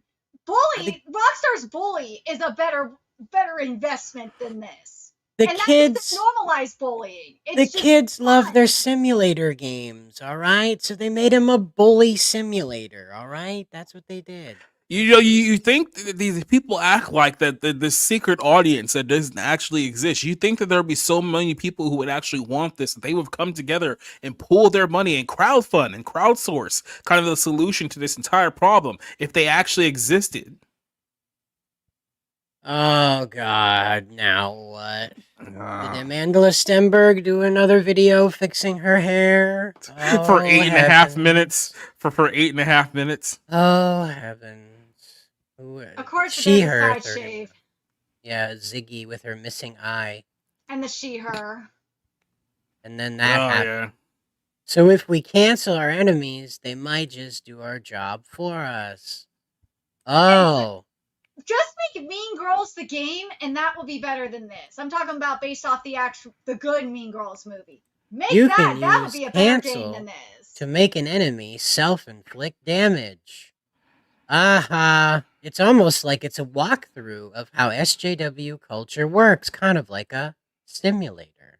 I'd rather play Rockstar Bully 2. I would rather have Bully 2 than this. Like, I think the majority of people would rather have Bully 2 than this shit. Sure.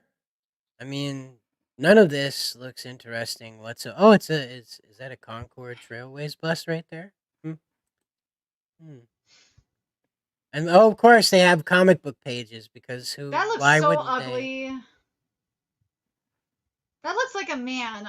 If that is not a man. I was gonna say, are we certain here? Because here's the thing with pronouns. Pronouns would be useful in 2024 when you can't tell whether someone's a man or a woman, but they don't even use pronouns in the correct context anymore. So it's basically useless all around. All around is completely 100% useless. We just equip the pronouns. Did you see that, by the way? I don't have it right in front of me. It disappeared a little while ago. But on the Hogwarts game that Sweet Baby Inc. is involved in, that Quidditch game, you equip your pronouns.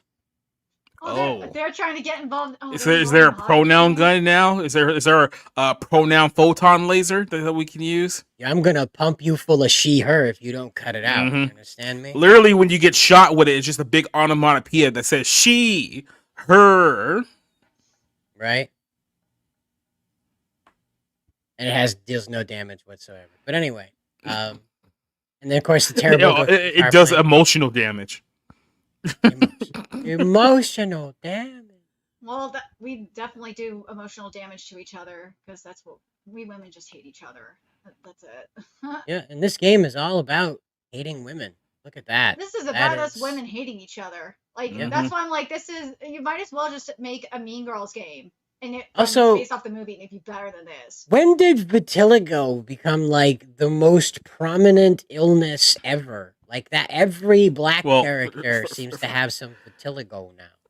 First of all, it's Villalago. I think that's the word for it. You don't want a bunch of patchy faced people coming after you in the comments for the next several days because you mislabeled their illness. And I don't know, it feels like this has been a thing now since Michael Jackson, because wasn't that his excuse to why he became like 8 shades whiter in the course of like 2.5 years? He's like, oh, because I had Villalago, so I bleached my skin. Like, yeah, sure, that's what happened. What the hell was I saying? What now? Exactly. Yeah. This is dumb. Yeah, no, this is something that should have stayed an idea and not a thing that ever came to fruition. I don't know about an idea. Like, I feel like this is the kind of stuff that falls out of your head when you fall down hanging a clock behind your toilet in the bathroom and bonk your head on the toilet seat.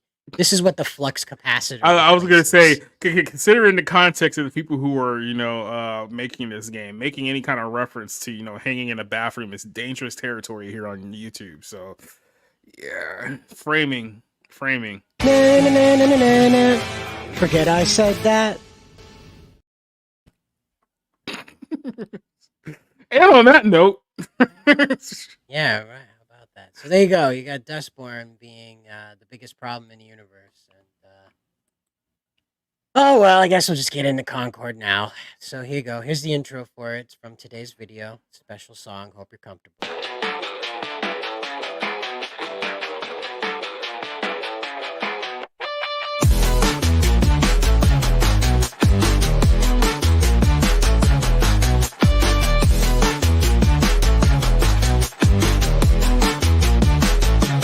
Loading it up, you're on the buzz. Concord trailways, what a fuss. 8 years deep, but what's the trust? 200 mil down, turned to dust. Yeah, killers claiming Overwatch, but it ain't no match. No hype to catch. Valorant's in sight, but we missed the flight. Now we're playing games in corporate fright with DEI. We're forced to lie. Sweet babies cry, no fortune high. Sony's cash, a burning ash. Fireworks pride in the trash. In the trash. Not available now. oh, not available now. Oh, okay, I was getting ready to go. That was the ding. I thought it was going to be the SoundCloud, but no, we don't use SoundCloud. So there you go. There's the song intro. If you like the whole song, that'll be uploaded to Bounding Radio this weekend. You can check it out this weekend. Full link. Stop. We have a radio? When did that happen? I just a playlist that I named Bounding Radio that I put the songs from the videos I make in. Mm-hmm. Hey, Nerdigans, have you ever considered being a DJ? No. You do have like the DJ headset going on right now. There's so I like 2 figured- songs, Jacob. Mhm. Calm down. There's like 2 songs. Just going like this, spinning some tunes. Yeah, don't touch the mixing table. Just stand behind it and wave your hand in the air. You mean just have an iPod? Or Sure. sorry. we'll just call Having Nerdigans. We'll just call Nerdigans DJ Stockton and just see how that goes. I'm sorry, I said iPod. I've never owned an iPod. I've had a Zoom though. I had a Zune too. I admit that I had a Zune. I actually still have the software for the Zune because it's like the easiest thing to organize my songs on. So yeah, I still have Zune I software. miss Zooms. Like Zooms were amazing. Mm-hmm. Cider, do you know what a Zune is, or are you embarrassed because you do know what it is? I do know. And I touched one once and I was like, oh, never again. Mm-hmm. So But I wasn't the music on the go guy. I was the guy that had the Ford Mustang when I was 17 years old that had a CD changer in it. So I was burning my own tunes and need no song changer. Yeah, that was back in the days where before MP3s were readily available, and then we made them a lot better. I was like, oh yeah, let's just go with Zune. Isn't Zune fun? The whole digital media player, and now we just put them all on our stupid phones because we're retarded. So My favorite part is that the greatest gaming fail in history is on screen right now, and we're talking about the greatest personal music fail in history. it's the Concord's failure is so bad and uninteresting. We're literally talking about the Zune from Microsoft. It reverberates back through time. Mhm. Oh, Concord back to killed play. the We're Zune. such nerds. But yeah, so as you can see right here, PlayStation to end service for Concord just 2 weeks after launch. That is shorter than the life of your average housefly buzzing around your trash right now. We'll issue complete refunds to all players. Good for you. Eh? Yeah. Okay, cool. That was a great conversation. No.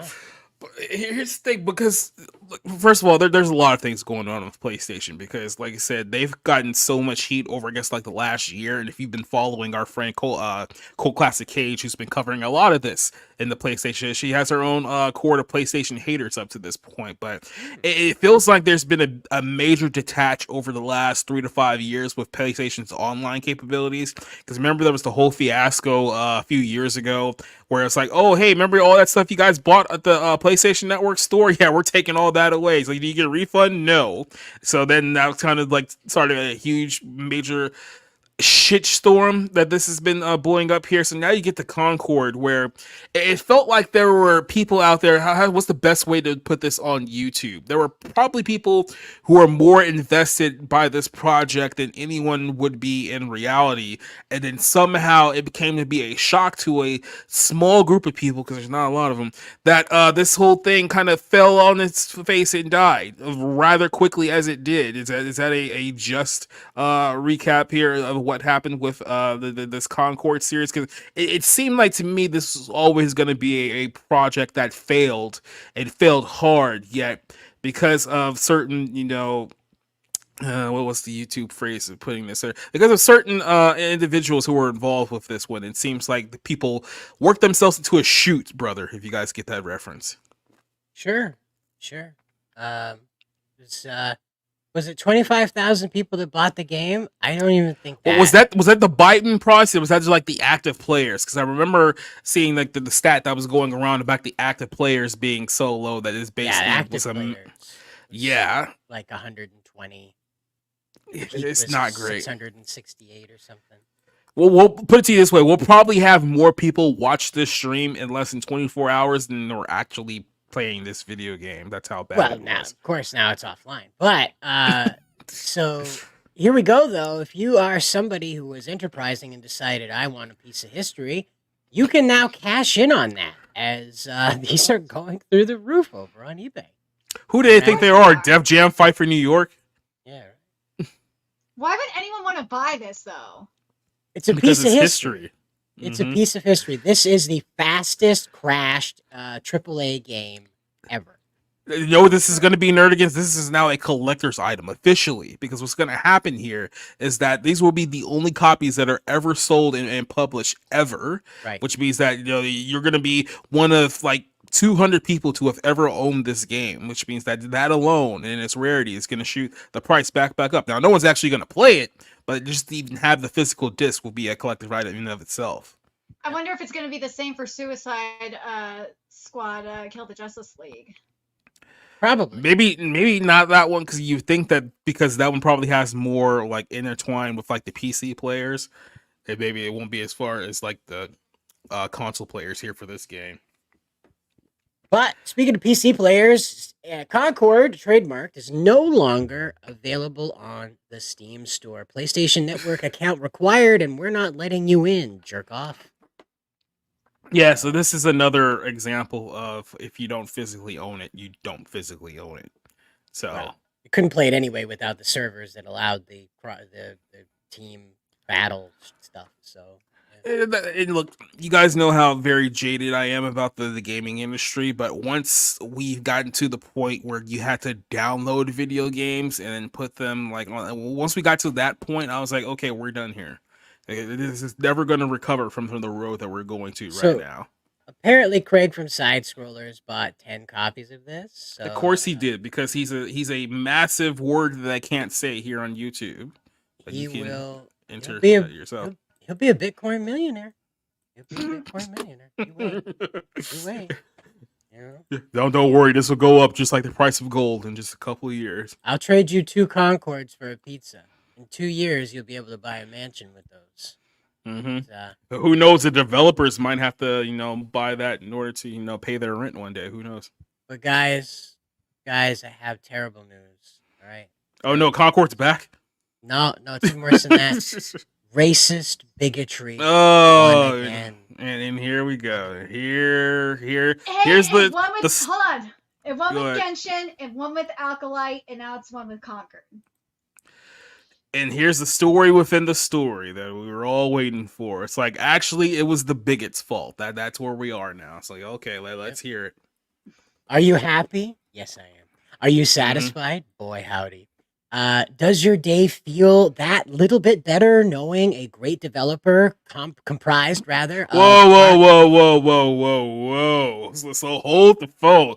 Great developer. Let's slow down just a little bit there, buddy.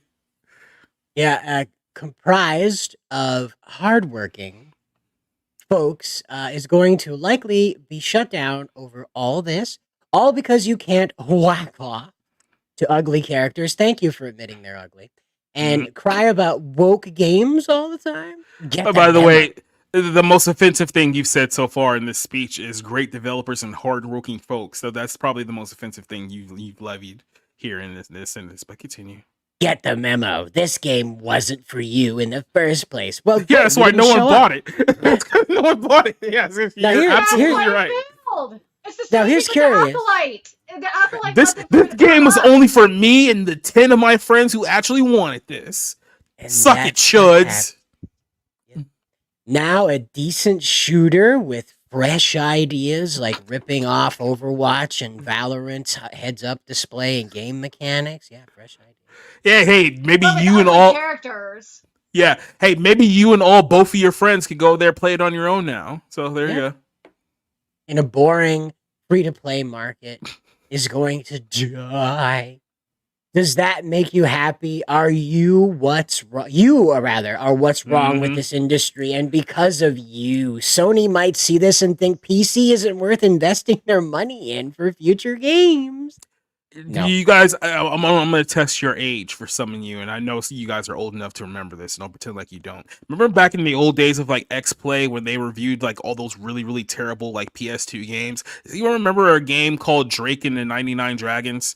This is a little bit of a throwback for some of you nerds testing your nerdom here, but it was an absolutely horrific game. Like everything about the game was semi to straight up broken as a result. And I think to myself, imagine being 20 years ago where everyone's ripping that game to shreds and you have some weirdos with purple and red hair talking about that. Oh, this game was actually good, really, because it featured Asian characters and had like a lot of Asian mythos in the game. You guys are just a bunch of bigots for not liking it. And then like remember, like it was a time period where we can just absolutely lambaste a game for being awful and no one liked it. And this is another game that was awful and no one liked it. And the game was horrible and now it's dead. And we should be happy that the game is dead because the game sucks and it didn't deserve to live. Yes, I said it did not deserve to live. But here we are in 2024, and what happens is when a video game dies, when a movie dies, or a television show flops, oh, it's not the creator's fault, it's the fans' fault. How come you guys didn't enjoy my piece of crap?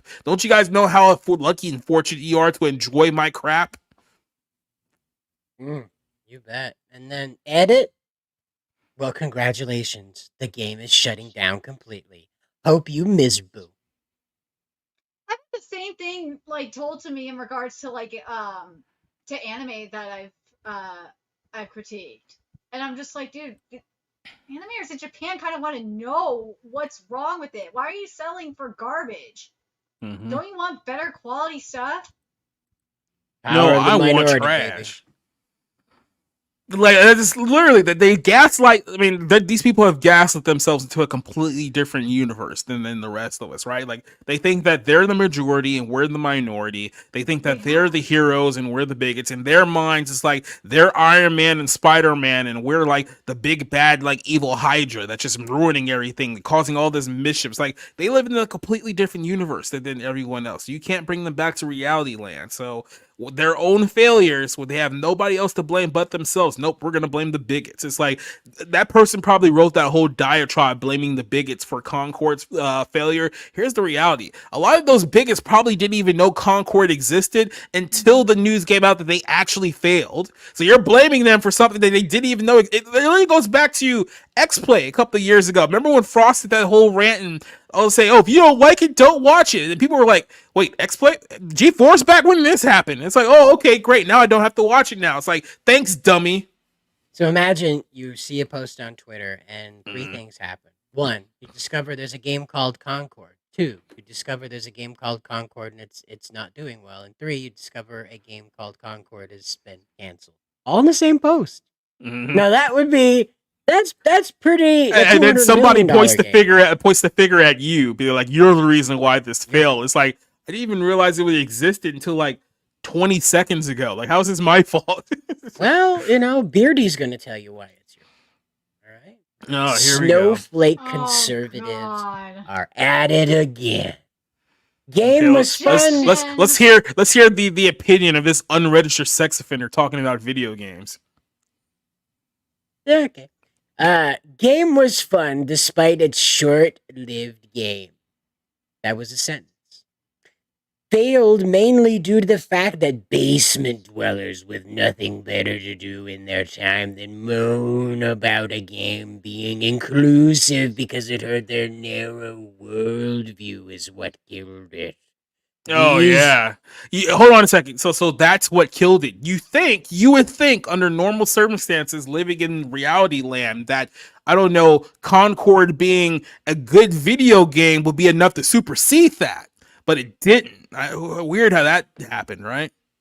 These people are by their own definition snowflakes because they did not like a game that was being inclusive.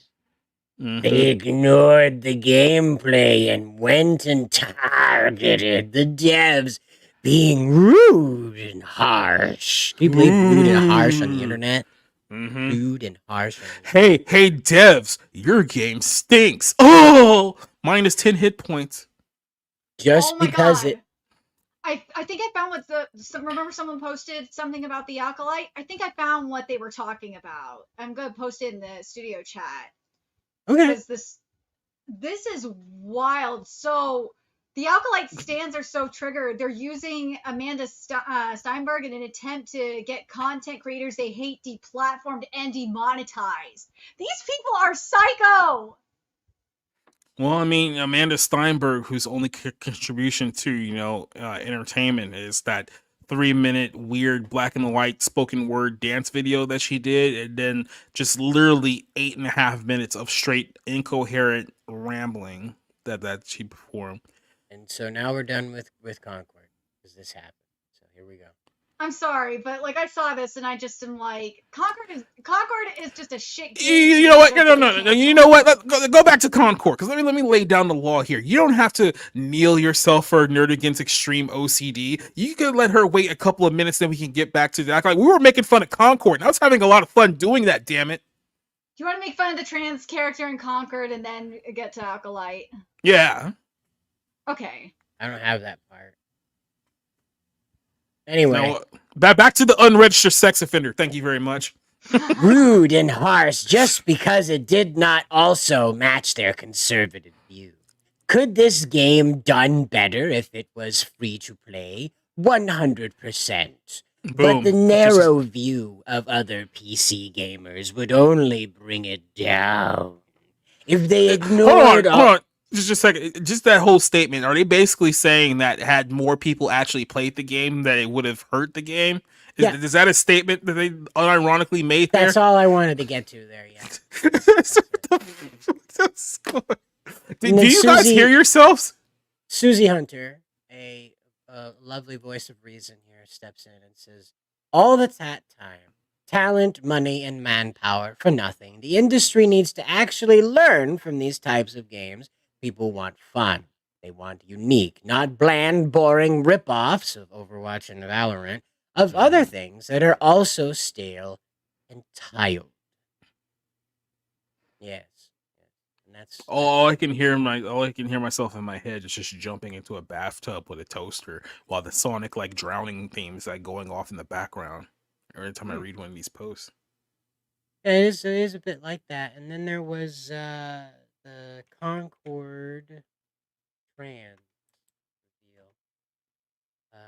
See if I can dig it up here where they show you that there.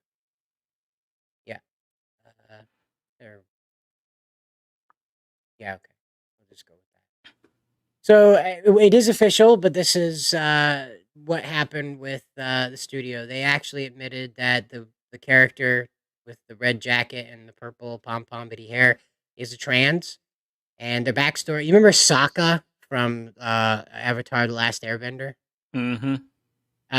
him, but he decided to be a woman, and the tribe leader said, nah. And he was like, okay, bro, I'm going to go learn throw knives. And that was that. That Yeah. sounds about right. And that's, so that's what happened. That's what happened with, The character. person on the left looks like Velveteen Dream from WWE. Okay. I don't know. Somebody in the chat's gonna get that reference. Okay. Okay, now we've got. Now we can go back to rambling about the Amanda Steinberg lady. Yeah, now we've got that. That's all. Just wanted to wrap that up. And she's busy. Okay. Oh, no, she's back. Yeah. All right. But yeah, these people are psycho. This is literally you have mofos accusing me of launching a targeted harassment campaign for sharing posts on Twitter. Nah, this is a targeted harassment campaign that violates Twitter TOS. You are telling people you're organizing a campaign to demonetize people on a separate social media platform. That violates Twitter TOS. Oof. So, okay. So they write, it's absolutely fine to dislike a certain character or particular story. However, when that hate is mainly rooted in blatant racism, sexism, ableism, or any other form of bigotry, that is when it needs to be addressed and subsequently handled.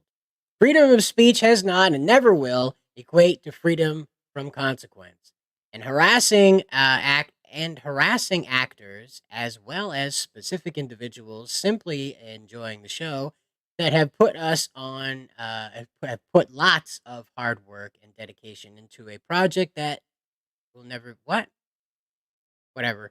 I'm glad to know that other people are sharing this, and I hope that Team YouTube looks at account accordingly. I've spoken at length about all this in the past, but the only way things get better is if Team YouTube does something to discourage this kind of content. What are they talking about? I think the word you're looking for is incoherent babbling.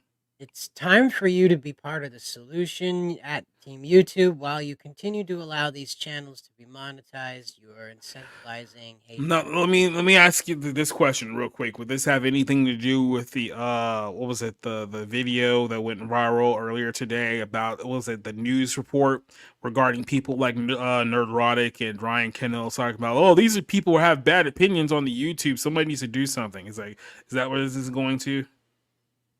So I think so, because it looks like this. Show a video that incentivizes hatred and racism.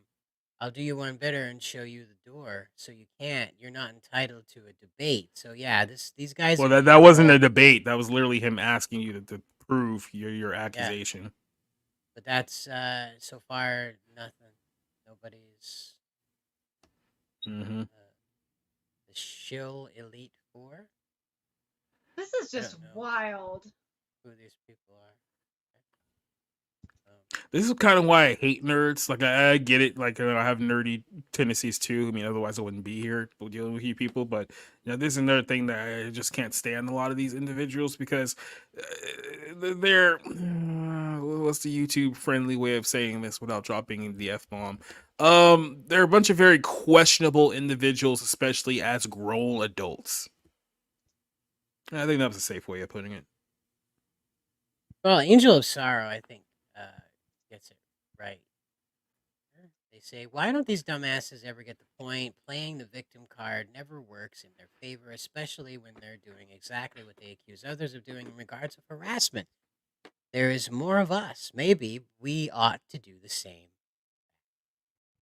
So yeah, that's that. So they are trying to cancel YouTubers.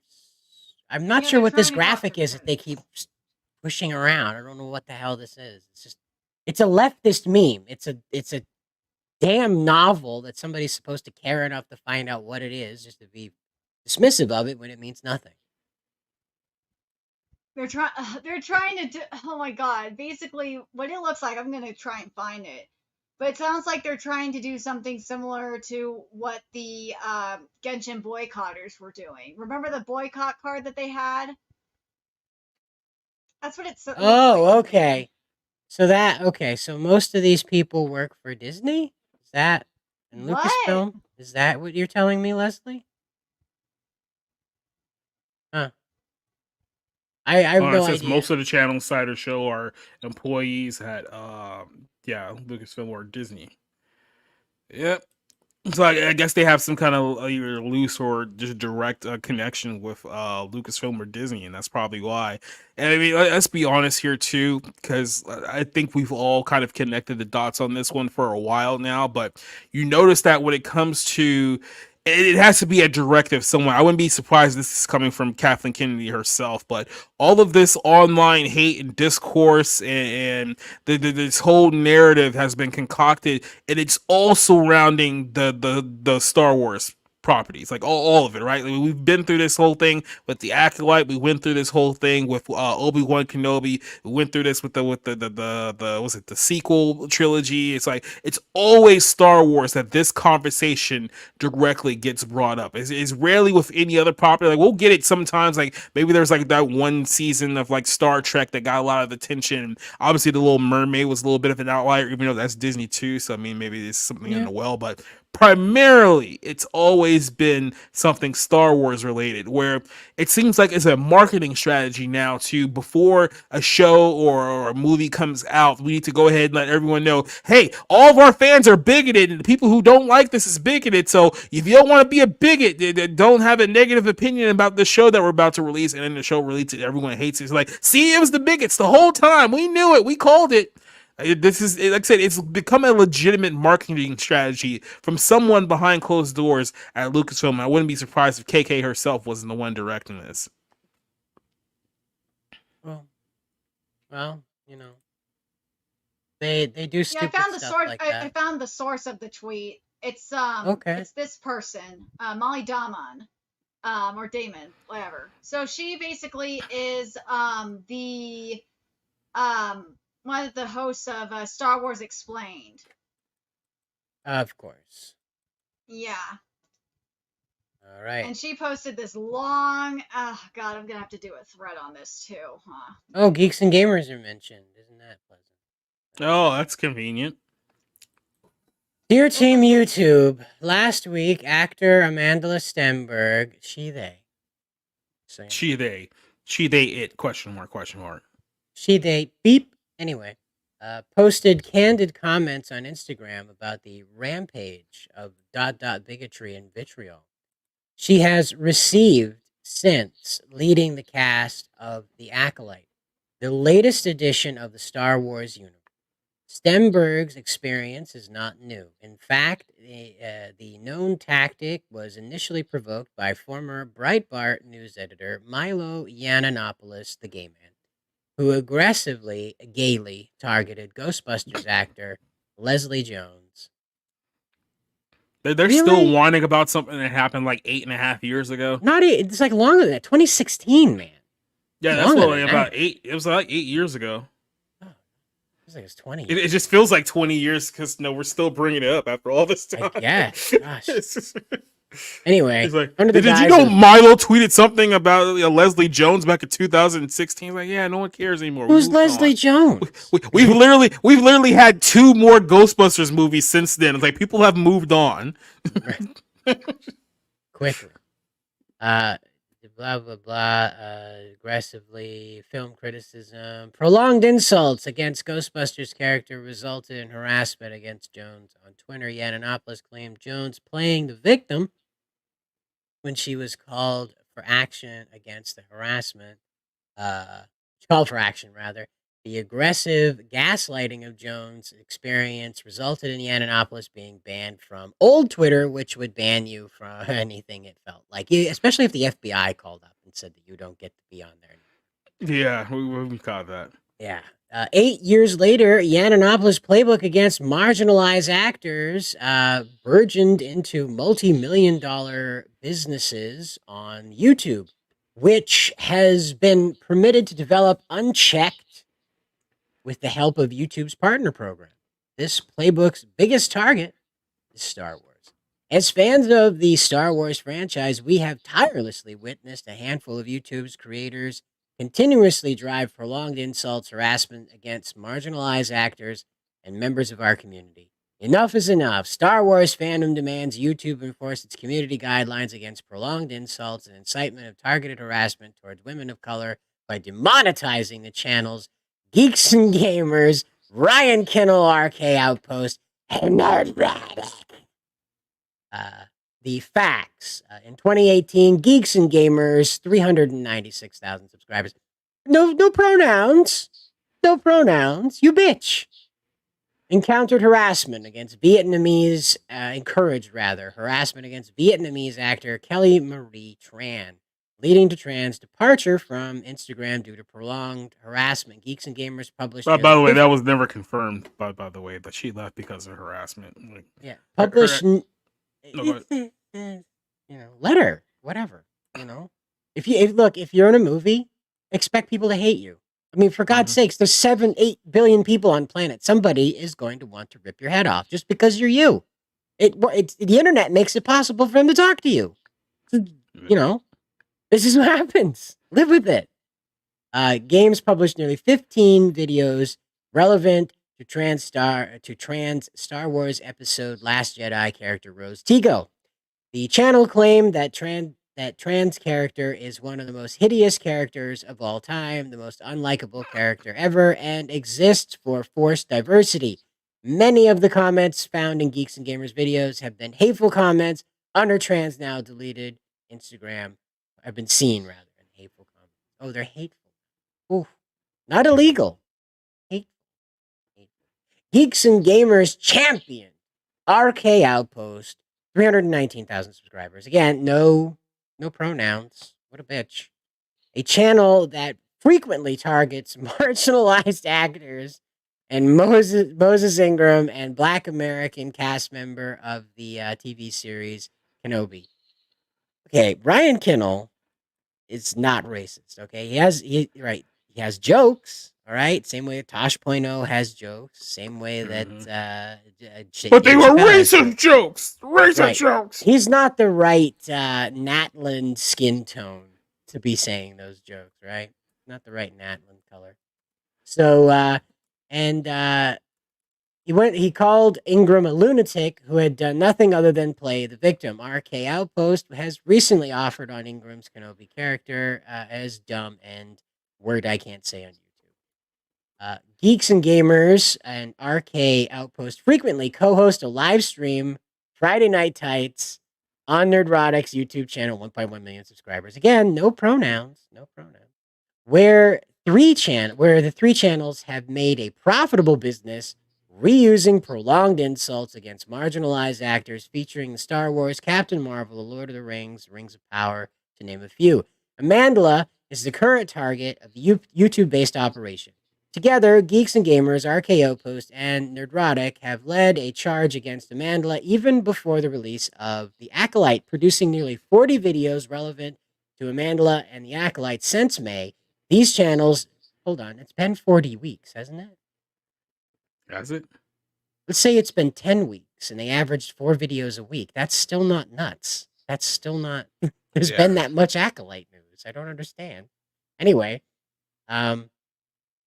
since May, these channels have asserted that Amandla is vapid and narcissistic, an adult pretender, dumb, half-black bitch for defending herself against racism. Yes, by doing her stupid little dance. That's such like, you know what a narcissist doesn't do? Make an 8.5-minute video rambling incoherently while doing their hair. Yeah. These channels have gaslit Amandla by claiming she's playing the victim card, with O.R.C.A. Outpost proclaiming, "You've never been oppressed in your goddamn life, you bitch." Yeah, these YouTubers also use racist dog whistles. Oh, wow. Can you get those like the dollar store? Or you got to order those off Amazon? How do you get those racist dog whistles? I mean, to be fair, if somebody says that you've never been gaslit a day in your life, you bitch, I don't think that's much of a whistle. That's kind of more of like a bullhorn, right? She's never been oppressed. She played, look, this little girl. You can't tell a black woman that she's not oppressed. It's 2024. Yeah, right. Amandla played Rue in Hunger Games. Okay, she's never been oppressed. She, as a child, she was making millions of dollars. Amanda has a career in Hollywood, and in the 10 years that she's been an actress in the business, you can't name one good thing she's ever been a part of. Screw naming top 3. Name one good thing. Go look at her IMDb and scroll through every show and movie that she's been a part of, and you show me one good movie, a good show that she's ever done. I'll wait. The hate campaign against Amandla has been so profitable that other major YouTubers have joined the attacks on Amandla, including Star Wars Theory, 3.3 million subscribers. Again, no pronouns. It's weird how they're only going after the big ones with like lots of subscribers, because there's been a lot of other channels that have said some pretty harsh things too, but they seem not to care about those. In fact, you know, It's a Gundam isn't on here. Yeah. And he has never been kind to this woman. I wonder how It's a Gundam feels knowing that he's not even relevant enough to be a part of this hit piece. Not even more, almost 1 million subscribers, but Geeks and Gamers down at 300 and some odd thousand, and RKO posts at 309,000. Way more important. Way more important on. Yeah. Then again, he's probably like, well, thank God they'll be demonetized. You know, it's not my ass for once. I think It's a Gundam would say that he's tightening the rope as we speak. Yeah, right? I'm ready, guys. I'm ready. He just starts the video with a click, click, you know, like loading the chamber, click, click, you know, not today, huh? You hear the gun sit down on the desk. Yep. Not today, huh? How many more good faith content creators will turn into profitable hate campaigns if this behavior is permitted to continue with no repercussions? They need to be punished, damn it. Oh, you guys didn't see a damn thing. I'm sorry. Nobody told me I wasn't sharing my screen, so I was just making faces like an idiot. Oh, well. No, it was much funnier that way. Okay. Well, now you know. This was not what I was looking at. But anyway, that was that. That's that lady having it was Molly, that's right. Molly having some trouble. There you go. Sorry guys, I had no idea you were just watching me make faces. Nobody told me I wasn't sharing my screen, so I guess it was just more fun to see me just make wild faces. Channeling a demon, apparently. Is what I was doing. But yeah, Rambo style. I don't know. I don't think he can fight YouTube. I think he's more like Total Recall. Trying to figure out how to turn the oxygen back on. Gundam's just literally like on the ground getting poked with sticks, but like not in the face. Yeah, and that's not the bees. Anything but the bees. Oh God, no! Send him to Detroit. No, that's a face worth in death. Yeah, but that's that. So they're out there. They're out there to destroy the Fellowship because those guys laugh.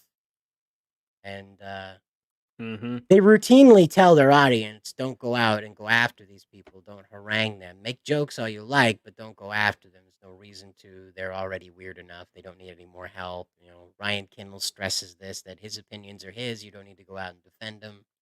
So it's these people wanting a fight. That's what they want. They want to. Yeah. And there's also their competitors, and they're seeing that these channels are continuing to grow and continuing to remain profitable. And rather than come up with a better option for their own content, they have decided to destroy the competitors by exploiting the platform. You want to kill Neurotic's channel. You want to kill no, Nerdigans doesn't know. You want to kill Ryan Kendall's channel. You want to kill all these geeks and gamer offshoot channels. Here's what you do: create good content. Because if they don't have nothing to bitch about, then no one's going to watch. So if he actually produced good content people wanted to like, there wouldn't be much to rage click about, right? Or rage bait about.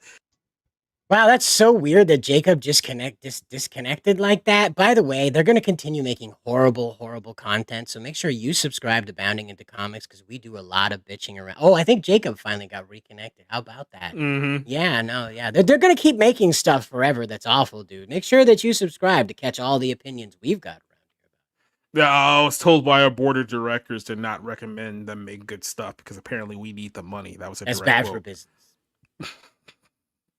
No, see that's just it though. Is that they're not going to. There's no. The only way you're going to get anything you like is if it's indie. That's. I'm sorry. That's the only way. Someone who's completely detached from the system. That's the only way you're gonna get over these days.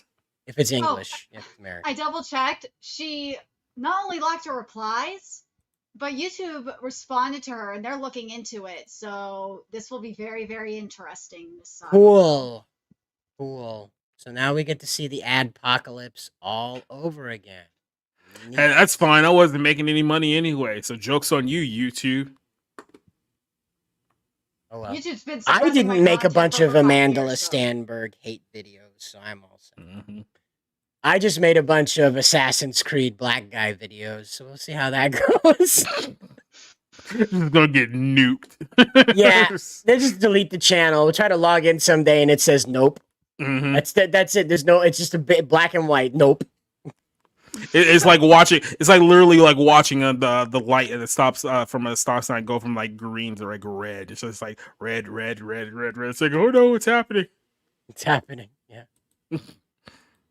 But yeah, I am out of topics. You guys have anything up your sleeves? You want to watch the Minecraft trailer? Oh, we can talk. Oh, about did you guys talk about? Minecraft. Yeah, did you guys talk about Minecraft already? No. No, we haven't. Oh, well, yeah, we Something have I to don't talk want about to- Minecraft. We have to Okay. talk about it because Minecraft might bomb hard. I'm curious if you guys Might? if Minecraft's got. Okay, watch Might or- this. No, I'm guessing if it will bomb harder than Borderlands. We can't play the audio, obviously. So there you go. Is this? This is So- not like. You got Jason Momoa, who's no longer Aquaman, so he's just playing a trans avatar.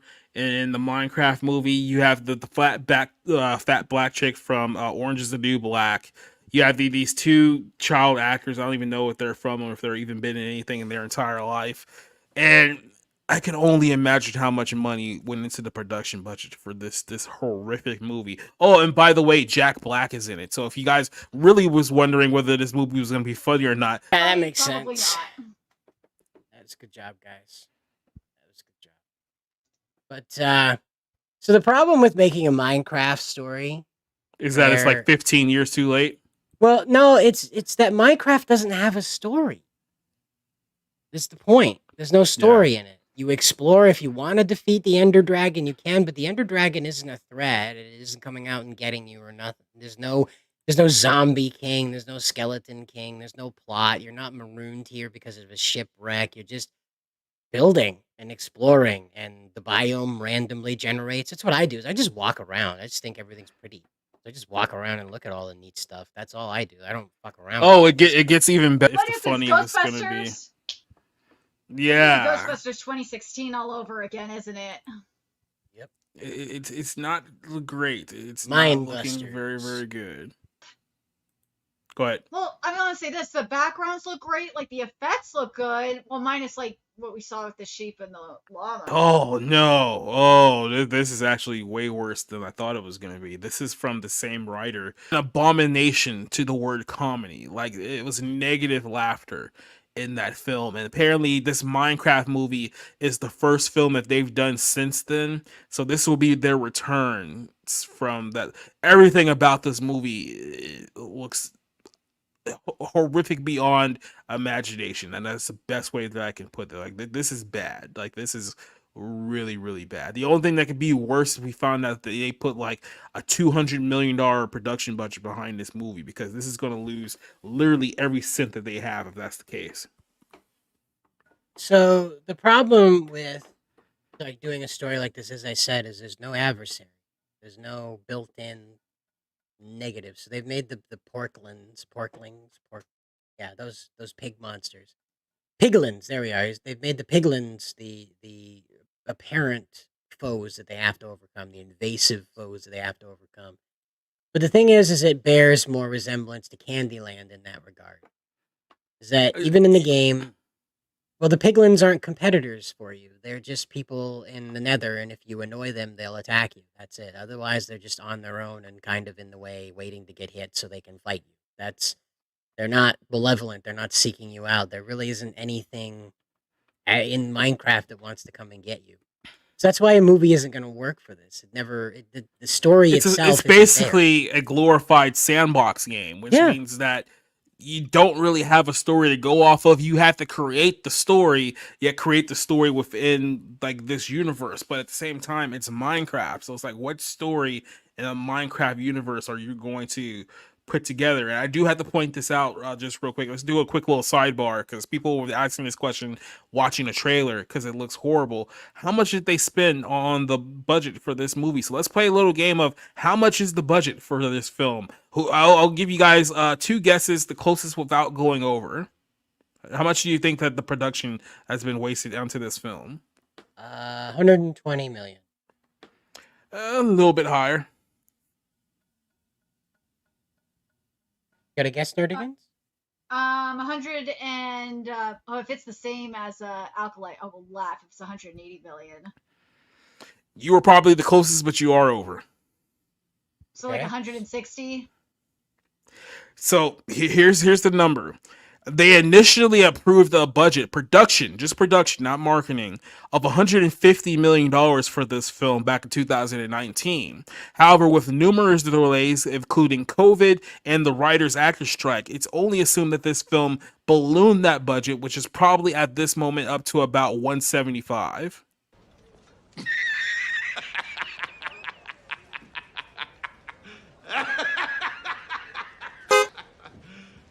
You serious? $175 million production budget for this absolutely atrocious abomination of a film. So, like I said, when we get the final numbers of everything, this might be just a little bit less than what they spent on. No, actually, this would be way more than what they spent on Borderlands. This would be way more because Borderlands only had a budget of like $120 million production wise. So this is actually more of a disaster. And this one is Warner Brothers. That one was Lionsgate. But yeah, Warner, like, what are you guys doing? Like, what I'm gonna are go you back to what retards you were doing? saying though about how this couldn't work. People said the same thing about the Lego movie, that a Lego movie could not work, but it did. But the thing is with this though, I feel like if this was an animated movie, I think this could have worked. Or if they did a live action movie and they had better casting, this could have been really fun. This could have been extremely creative. But that's probably the only way they could have gotten away with it. If it was like either a computer animated or just like a straight up animated movie, and then you just hire a bunch of like big names to be that way you could just present it like, you know, you do with like Despicable Me or like you said, Mario or something like that, where it's just like another movie, exactly. And people probably would have been a lot more receptive to it. Like maybe if Jack Black was only a voice of a character, people would be like, "Oh my god, Jack Black is in yet another freaking movie. He's never been funny." And I'll ride this wave as much as I possibly can. I have never found Jack Black funny ever in anything that he's ever been in. I don't care. You can go back to Tropic Thunder. I didn't find him funny then. I didn't find him funny in Orange County. I didn't find him funny with Nacho Libre. I didn't find him funny when he hosted the VMAs in 2000. He's never been funny. I'm sick of pretending like somehow that he had some kind of a golden age when he clearly didn't. The reason why I saw Nacho Libre was to get laid. So he's not Jim Carrey funny, but I still think but he's not Seth Rogen cringe. No, Seth Rogen is like, he's up there. I mean, no, he's better than Seth Rogen. At least we get like a little bit more variety and actually better acting, I would say, like out of Jack Black, like with say School of Rock. School of Rock is more entertaining than say a Seth Rogen movie. I'll give Jack Black this. This is a vain thread of credibility here. He comes off as slightly more likable and not as narcissistic and unlikable as Seth Rogen is. So if I had to compare those two, I would probably lean towards Jack Black, because like I said, Seth Rogen he has nuclear heat with me. Let's just put it that way. But yeah, outside of that, I still don't see anything remotely enjoyable about Jack Black. But Well, wouldn't let's it be just put it. cool if this Minecraft movie was like a 2D animated movie? Or I think that would be kind of interesting to explore that. Like have like the main character, have Steve be like 2D and like the rest of it like be 3D. Yeah, you could just keep with the art style they have the piglins in, like this. You don't need to go That art any style is crazier, kind of sick. I'm not gonna you lie. know. And then they got the humans screwing it all up, so it doesn't fit. Like Roger rabbiting into this. I So mean, and the reason why this is so much cost so much money is because they got Jason Momoa and the other three chuckles over there, like in front of like a blue screen for the entire film. So they're not even gonna look. Necessary. They're not even gonna look remotely real in the context of this whole universe. Like this is or a connected disaster. to what's happening in front of them. That's the other. Mhm. But It's just so sad. This could have been so good if this was just all animated. yeah, the thing about it is that Minecraft, as somebody who plays it, it doesn't have a story. I know I've said that before. But the only way you could get around that is the same way you got around it in the Lego movie, is you have a threat come within that is irregular, an anomalous threat that comes from within that seeks to get out. And that's the only way to do it. You don't have a piglin leader, you have a player that's been isekai'd into the game. Yeah. You have them as a corrosive, corruptive influence that is fighting the game itself and driving these characters to attack humans because it's the human attacking these characters. And so along the way, the heroes have to heal relationships with people that the infector was harming in their fear. And you find out it's just a little boy who wants his mom. And that's the end of the end. But Either no, that or it could be a virus infecting the game too, and you can fight a virus. That's another thing. it's, again, it's children's movie. You don't have to go that crazy with what they're fighting. It just has to be spooky looking and a little hard to kill. That's it. But Yeah, because that's the difference between like this and the Lego movie is because this is a game, like, and it's a computer game too. You could like have a virus and have it infect the game and have it go wild, like kind of be like a Wreck-It Ralph kind of situation.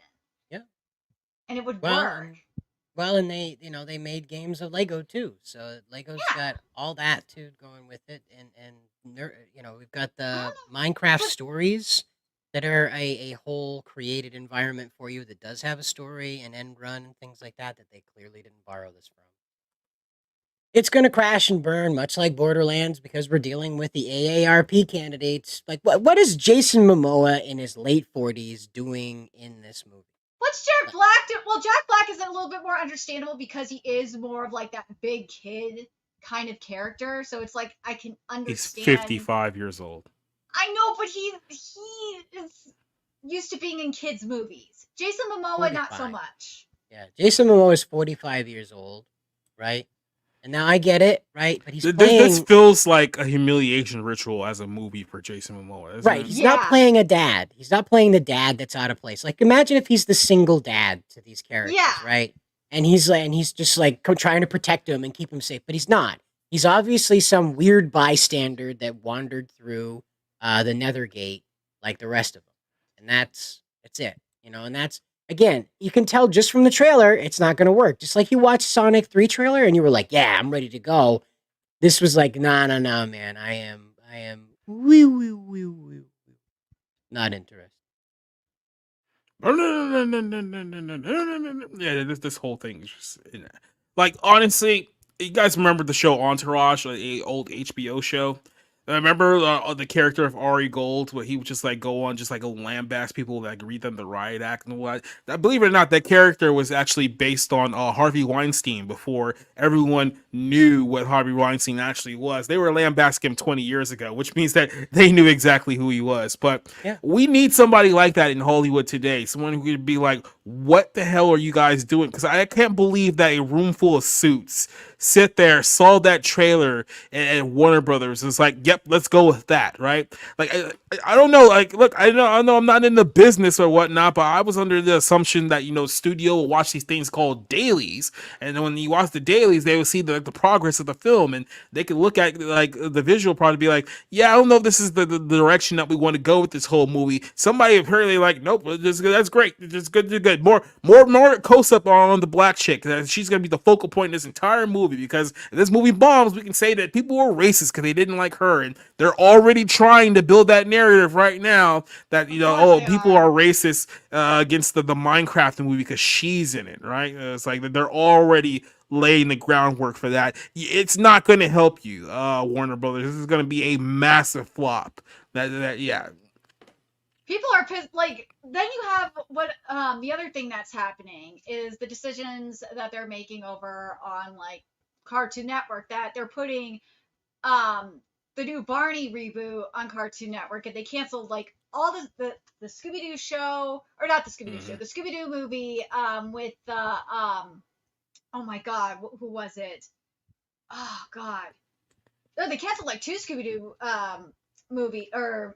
two Scooby-Doo movies. They canceled the Batman, Cape Crusader. They canceled a bunch of stuff, and they put Barney and Barney's World on Cartoon Network, and people are furious. Well, like I said, we have to get to the point where we accept the fact that cable is dead. I mean, like, literally, it's dead. I went to Tennessee this weekend, right? I've mentioned this a few times before. I mentioned it again. MTV. Remember when MTV used to play music videos? I know that was like 35 years ago, but they did used to play music videos once upon a time. They were called music television. And we've seen them completely change over the last like 20 years. It used to be all about TRL and the real world and all that stuff, Pimp My Ride. And now it's, if you watch it now, I've gone on the road for the last 5 years now. Every time I'm in a hotel room and I click on MTV, that's literally the only time I ever watch MTV is when I'm on the road. They just play episodes of ridiculousness over and over, like on loop. It's like almost a 24-hour loop of ridiculousness nonstop. No matter what time of the day, the week that I go, or what time of the day I go, it's the same thing over and over again. You just look at what's going on here.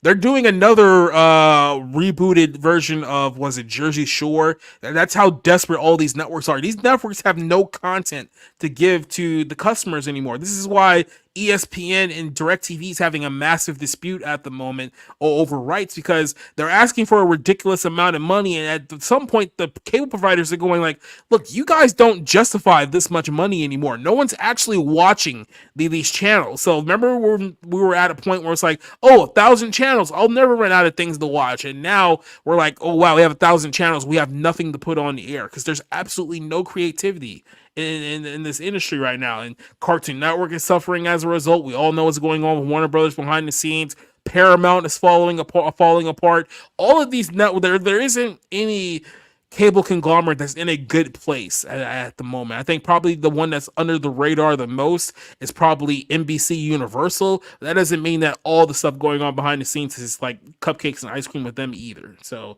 this whole thing is about to collapse, and it's going to be their own fault. And you know what's funny is they're losing to free streaming services, legal free streaming services like Pluto TV, which I have on right now. Pluto TV is live streaming, and it's free. They have and they are like commercials, obviously, but it's like watching. It's like just watching TV, and I could just have it free on my streaming from my PlayStation 4. It's so. Are you watching Degrassi on Pluto TV right now? No, I am not actually. I am Be not honest. watching it. No, I don't. No, I don't watch Degrassi. I'm not dumb. Well, I'm waiting, and you know what's coming to like Pluto TV? It's on other streaming services right now. Free streaming services is I think it's MeTV, which is the the free network. Yeah, I know what you're talking about. Yeah. My one beef with Pluto is that they did, in one fact, had the American Gladiators channel, and then they got rid of it. And I don't know why they got rid of it, because it was actually entertaining. But it is what it is. That was so stupid. But they do have of course, the Sentai channel, and I have to bring that up because they're showing Japanese game shows on screen. I mean, I can literally bring up like a Japanese channel like right now. We would have no context of like what they were talking about and what's going on. But I mean, I can bring it on. I'm pretty sure it'd be much more interesting than what's happening on MTV at the moment. Dude, Twitter is more interesting than anything that's happening on MTV, and probably anything that's more interesting out of Disney, Star Wars, Marvel, anything on Amazon Prime Video with Lord of the Rings. Yeah. Tubi is just like killing these guys. Like right now, it's like how can you perform this bad? Like, and they've just sit there and they've let it happen. It's like you can't even feel bad for them because they've allowed all this to go down. Like this is just where we're at now. Well, then there's the other thing too. Going back to games for a second, because people have been bitching about PlayStation exclusivity, and PlayStation Sony came out, and I'll bring that up and go back to that in a second about PlayStation exclusivity. Then there's the developer of Anotria, the last song that came out, and said that they couldn't get on Xbox because it was taking forever for them to, respond to their request. And now they finally did. Like I said, I'm at the point now with a lot of these companies where I can't even rationalize their decisions from a common sense perspective here. And I don't know, maybe it's because I got a minor in business and I kind of know how the basics work. These people are not operating on the basics anymore, and like you can't rationalize their stupidity. You just can't, or you'll make sure your head go dumb. So you can't do it. But I got one more thing here. You got one more thing here. Let's go look at this first. But like this is after Jayama Games posted what was going on. The community rallied and demanded to know what was happening, and this is what happened. They said they finally got in direct contact with the Xbox team because of the uproar on social media. Like, this is how powerful social media is. When it's used right, you can actually get things done. It's sad that it has to come to this, but it is what it is. Imagine if you actually use the internet for more than porn. We would like to officially thank, and I know that's an Avenue Q joke. I know that is. We would like to officially thank Phil Spencer and his team for reaching out to us so promptly and helping to resolve our situation. We would also like to thank our amazing community for all the support shown in recent days. Your voice has been heard very loud and clear, and your commitment has been heartwarming. We are now working closely with Microsoft, and we hope this collaboration will lead to the game's release for Xbox as soon as possible. Like, how hard... Microsoft, what is going on over there? Why are you making it hard for indie games to come out on Xbox? They're not having any issues. Apparently, they're not having any issues on PlayStation. It's called competition laws. PC.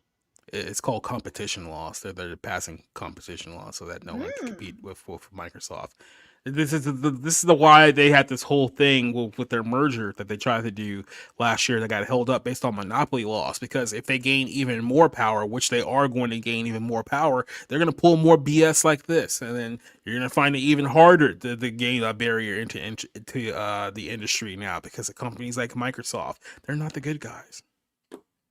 What's that? And we got one more thing here, then we'll wrap it up here for tonight. So as you guys know, tomorrow I'll be watching Beetlejuice, and you should have a review for that one sometime late tomorrow night. But Christy Meyer has given her review of an early screening of it. This is what she says. Just left the theater for Beetlejuice, major Hollywood issue with the film. Read on here. Jeffrey Jones, who played the father in the original Beetlejuice movie, also played the principal of Ferris Bueller, is a convicted sex offender, a pedophile who was hired a 14-year-old boy to pose for sexually explicit photos. This is a big case. You guys know about it a long time ago. You would think that they would downplay this in his absence, yada yada, and the exposition of it, but no, instead his character is celebrated and deified throughout the entire film, showing his face in his image many times, and ironically enough, the freaking choir of the children singing at his funeral behind the portrait at his burial site. Hollywood hates you. They celebrate child abusers and they rub it in your face. This is an excuse for Tim Burton to jerk off on all of you. Winona Ryder forgot how to speak and how to act. Awful film. Don't waste your money on this trash. Also, stop trying to make Jenna Ortega happen. So that's Chrissy Meyer's rundown and review of the Beetlejuice movie. And I'll let you guys know if I feel the same way after I watch it tomorrow. So, well, apparently Grace Randolph said that it's sexist against women. Well, I've heard some things about the opposite of that. So, like I say, I'll be very interested to get like a straightforward rundown of that film. I was originally not going to watch it because I thought they originally listed the runtime at like 2 hours and 45 minutes, and I absolutely refused to sit in the movie theater for that long to watch a Beetlejuice movie. But then when I realized, okay, it's not that bad, it's like, okay, well, I'll give it a chance then. But yeah, I've not heard good things about it. So, All right. Well, that brings us to the end of the show because I am out of energy. I'm very sorry. It's been a long day. So You look exhausted. You look like you're about to die. yeah, it's pretty close. So it's very, very low energy of you, Cider. Very you bet. Miss Nerdigans, where do we find you? You can find me on Nerdigans Inc., where I upload manga and anime content every day. Also, you can find me on my Twitter right there, where I am probably going to be exposing more of that Alkalite fuckery, because that I didn't expect to see that little petition until during the show. So expect to see some threads from that. Apparently, the Halo producer is in on deplatforming the YouTubers as well, so that will be fun exposing that. So I also my article for the transing of Hibari is up. I really suggest that you guys check that out and also retweet it, because as you know, we saw, power of social media is awesome, and the more viral it gets, the Japanese will see it. We've had like 3 articles go viral in the past couple of months, and that includes going overseas to boot. So yes, let's keep getting the word out. Hopefully the mangaka will see it. I gotta make sure I tag the mangaka as well, like my tweet, and make sure and a response to my tweet, because that's kind of important to get the mangaka involved in what's happening as well, because I don't think they know what's happening. But anyways, I'll be here next week. I'm hopefully we'll get something worked out with Geekdom 101 and do like a more in-depth stream about Dragon Ball Daima, because I would love to have that for the channel, because Geekdom did say he is interested in doing something with us. So right, I'll keep you posted, Cider. All right, Jacob, where do we find you? Society Reviews on YouTube while we're still there, while we're not kicked off and demonetized. But I haven't been monetized in months. I just got it back a while ago. That was kind of my own fault. But yeah, we did the Barroom podcast last night. We talked about Sonic 3. We talked about some other big movies, Jurassic World. And so go check that out on our show. No Friday night movie club this week, but Sunday we have the Bible Lens. We're going to be talking about the Mark of the Beast and what the Mark of the Beast actually is, because so many people have gotten it completely wrong over the last several years. So we'll break down the truth on Sunday, and then Tuesday we'll be back here with more Barroom, and then Wednesday we'll be back here with 01, and maybe who knows, maybe we'll have the full squad here next week. Who knows? So that's all I got coming up. Maybe I'll be mostly awake too. Who knows? But if you do want to see me fully awake, check out the Bounding daily uploads we've got going on over here over on the video tab right here on this channel. Feel free to subscribe for more. Slap that bell so you know when we go live. You can join the party in here, especially when I'm more awake. And also, as mentioned before, if you like any of the music that is in the Bounding videos right here on this channel, you'll be seeing the Bounding radio playlist expand with those songs every weekend. So you like them, just wait a few days and they'll be available to slip into your own playlist if you like. So until then, though, I hope we all have a good night, and don't let Amanda Stenberg get you, right? She's clearly hiding underneath all of our beds.